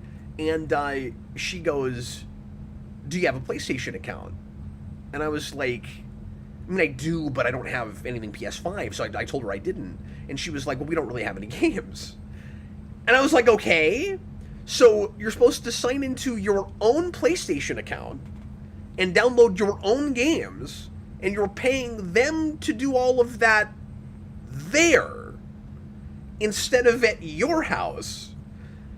So we just kind of apologized and left because there was literally nothing to do that we couldn't do it at home, and waiting around for things to download on Steam while we paid them money to be there was weird. So I'm confused. I want to know if that's the way all these places are, and if so, what is the business model? How do they stay open? Well, I think what it is people who don't have like an actual computer that can run their stuff. They can buy, they can get their games, and then they can play them there. Okay, so two immediate pitfalls in my mind to that. The first is, how large of a market could there possibly be for that? Like, how do you keep the doors open? Yeah. I don't see how this place is still there in 6 months. I don't get it. Like, and maybe I just don't get it. Like, maybe I'm wrong. Because it doesn't make sense in my brain. I just need somebody to explain it to me. Like, I'm not mad, and I'm not trying to throw shade at this. I'm not even going to say the name of the place. I'm not trying to throw shade at it. I just need someone to explain it to me because I couldn't find any reason to stay. I didn't get it. And so the other pitfall to what you're saying, Jason, is if you can afford a library of expensive AAA games, why can't you afford the thing to play them on? I don't get that. Like, because the whole idea is you have a Steam library or you have a PS5 library. So because a lot of these things cost, $60. And maybe you buy everything on sale, but if you have enough money if you're enough of a gamer that you would go there and pay them so that you could have a place to play games, I don't get how you can't save up the $300 to buy a system, or even the $600 or $700 to buy a computer. Like, I don't get that, right? Because what you said to me when we left was not there, of course. We weren't rude. We didn't openly talk about this. But what you said to me while we were walking down the street was, well, maybe it's like a library. Yeah, like a library computer. And I get that if you're playing games they have already. But also, you'd think you'd want to draw for people just off the street. Like, oh, cool, a place to go play games. Yeah. And I would think that the draw would be stuff that you... I would think the point would be you get to sample stuff. I don't get it. So immediately Jason and I just started talking about like what we would do with like a console arcade. Yeah. And it didn't seem like a hard thing to get people to want to do. Yeah. Senior Sticks, $2 super chat. What would you do for a Klondike bar, cap and chat? I don't eat ice cream anymore, so I guess I wouldn't do anything. Me neither. You don't eat ice cream? I don't really like ice cream. Oh, really? Or at least I don't like Klondike bars. Drugs lover. LOL, Geekvolution taking a local business down and we aren't that influential or powerful. No, I know. Well, there's that too. But I mean, also just don't want to be a jerk. I'm legitimately, like, it's a rant, but it's also a question. The rant is, this seems like a terrible business model. The question is, how does it work? Yeah. Brain Atkinson, I don't think that's how they're supposed to be run. Okay, well, I'm glad I'm not the only one. Brain Atkinson, there are cafes and some mangas that stock books, and you can pay to stay there and read. Yeah, sure. Well, and that's the other thing that I was thinking when we went is, I go to a board game cafe, and I was just trying to think, like, is there an application for this? Is there something else like this that I do? Okay, so I'll go to the board game place, and I'll bring my own game there. That's kind of the equivalent, right, of it, right? Is like, you go to this place to play a video game. So, am I a hypocrite? Like, is it weird that I will leave I could have just played my board game here. Is it weird that I leave my house and bring my game with me and play it at this coffee shop? No, it's not weird, because they have drinks and food and snacks and not just like some candy bars and bags of chips like this place had. Like they make their own stuff, and past a certain hour you can get like alcoholic beverages and stuff. And that's how I support them. I'll get a drink. And even if they charged, because there's a place I go to in Branson that actually charges a $5 cover to help cover their expenses. And I'll pay that because when I go there, first of all, they've got really great food. But, and second of all, I'm out of town. It's just nice to have a place to go that's not the hotel room. But also, they've got a giant collection of games that you can sample and play of theirs. And the place I go here has a ton of games that you can play. You don't have to bring your own. Yeah. So I can't think of a business that's equivalent to this I've ever been to, where you're paying them money to play your own things that you could play at home. And in a day and age where it's hard to get people out of their houses and they stay home and do most things anyway. Can anyone explain this to me? Yeah. Dan Schneider, $2 super chat. Has Daredevil gotten better, or is it still R-word? I don't know what that means. I have not watched the next episode yet. I guess that came out yesterday. I kind of forgot all about it. I haven't watched it yet. So I don't know. No one else in the comments seems to be talking about this. They're just talking about Pepsi. So I guess no one cares, or no one has an answer to this question. Yeah. Am I right? This seems weird. I feel like we should just have arcades. I don't know. Like, yeah. Yeah. Well, I mean, esports places I get are kind of a different animal, but I didn't know you had to bring your own stuff. I think that's really weird. Yeah. I don't really get that. It was very disappointing. Yeah. All right, well, we're gonna get going. Oh, I see what he's saying with the R word. Okay, I got you. Yeah, I don't know yet. I haven't watched that last episode. We're gonna get going. Thanks a lot for watching, everybody. A Spider Fan says there used to be a place in his town that's like what I'm talking about. Emphasis on used to be. Yeah, somebody tell me if you found a place like that that's been open more than 6 months to a year. I'd love to know that. Anyway, we're going to get going, but we will see you again soon with lots more geeky stuff here on Geekvolution. Tomorrow night, Austin and I are going to be reviewing a recent movie that was requested called The Substance, which is Austin's favorite movie from last year. I've not seen that yet, but I will and then I'll review it tomorrow. Friday night for the Superhero and Commentary Project, Austin and I are going to be reviewing another kind of obscure superhero movie that somehow won the wheel spin on top of a ton of major heavy-hitting mainstream superhero movies. It was the only obscure thing there because it was Austin's third favorite superhero movie of all time, and that is Dr. Mordred, which is a movie that was supposed to be a Doctor Strange movie from the early 80s, but they couldn't get the licensing, so they changed all the names, and it stars Jeffrey Combs, and it's hilarious. And I have reviewed it years ago, not scripted, but I did an off-the-cuff review a long time ago. But we'll be doing a commentary for that on Friday, and it is streaming on Prime, so you don't even have to pay for it if you want to watch it with us or watch it ahead of time. Yeah. What were you going to say? My top 15 has some other, like, not as well-known superhero movies on it. Probably nothing as obscure as Dr. Mordred, besides Captain Invincible. But, I mean, my number 3 is, like, Danger Diabolic. Oh, sure. Yeah. That's still not because that's not obscure over there. Right. Like, that's super mainstream in Italy. It's right. Just, yeah.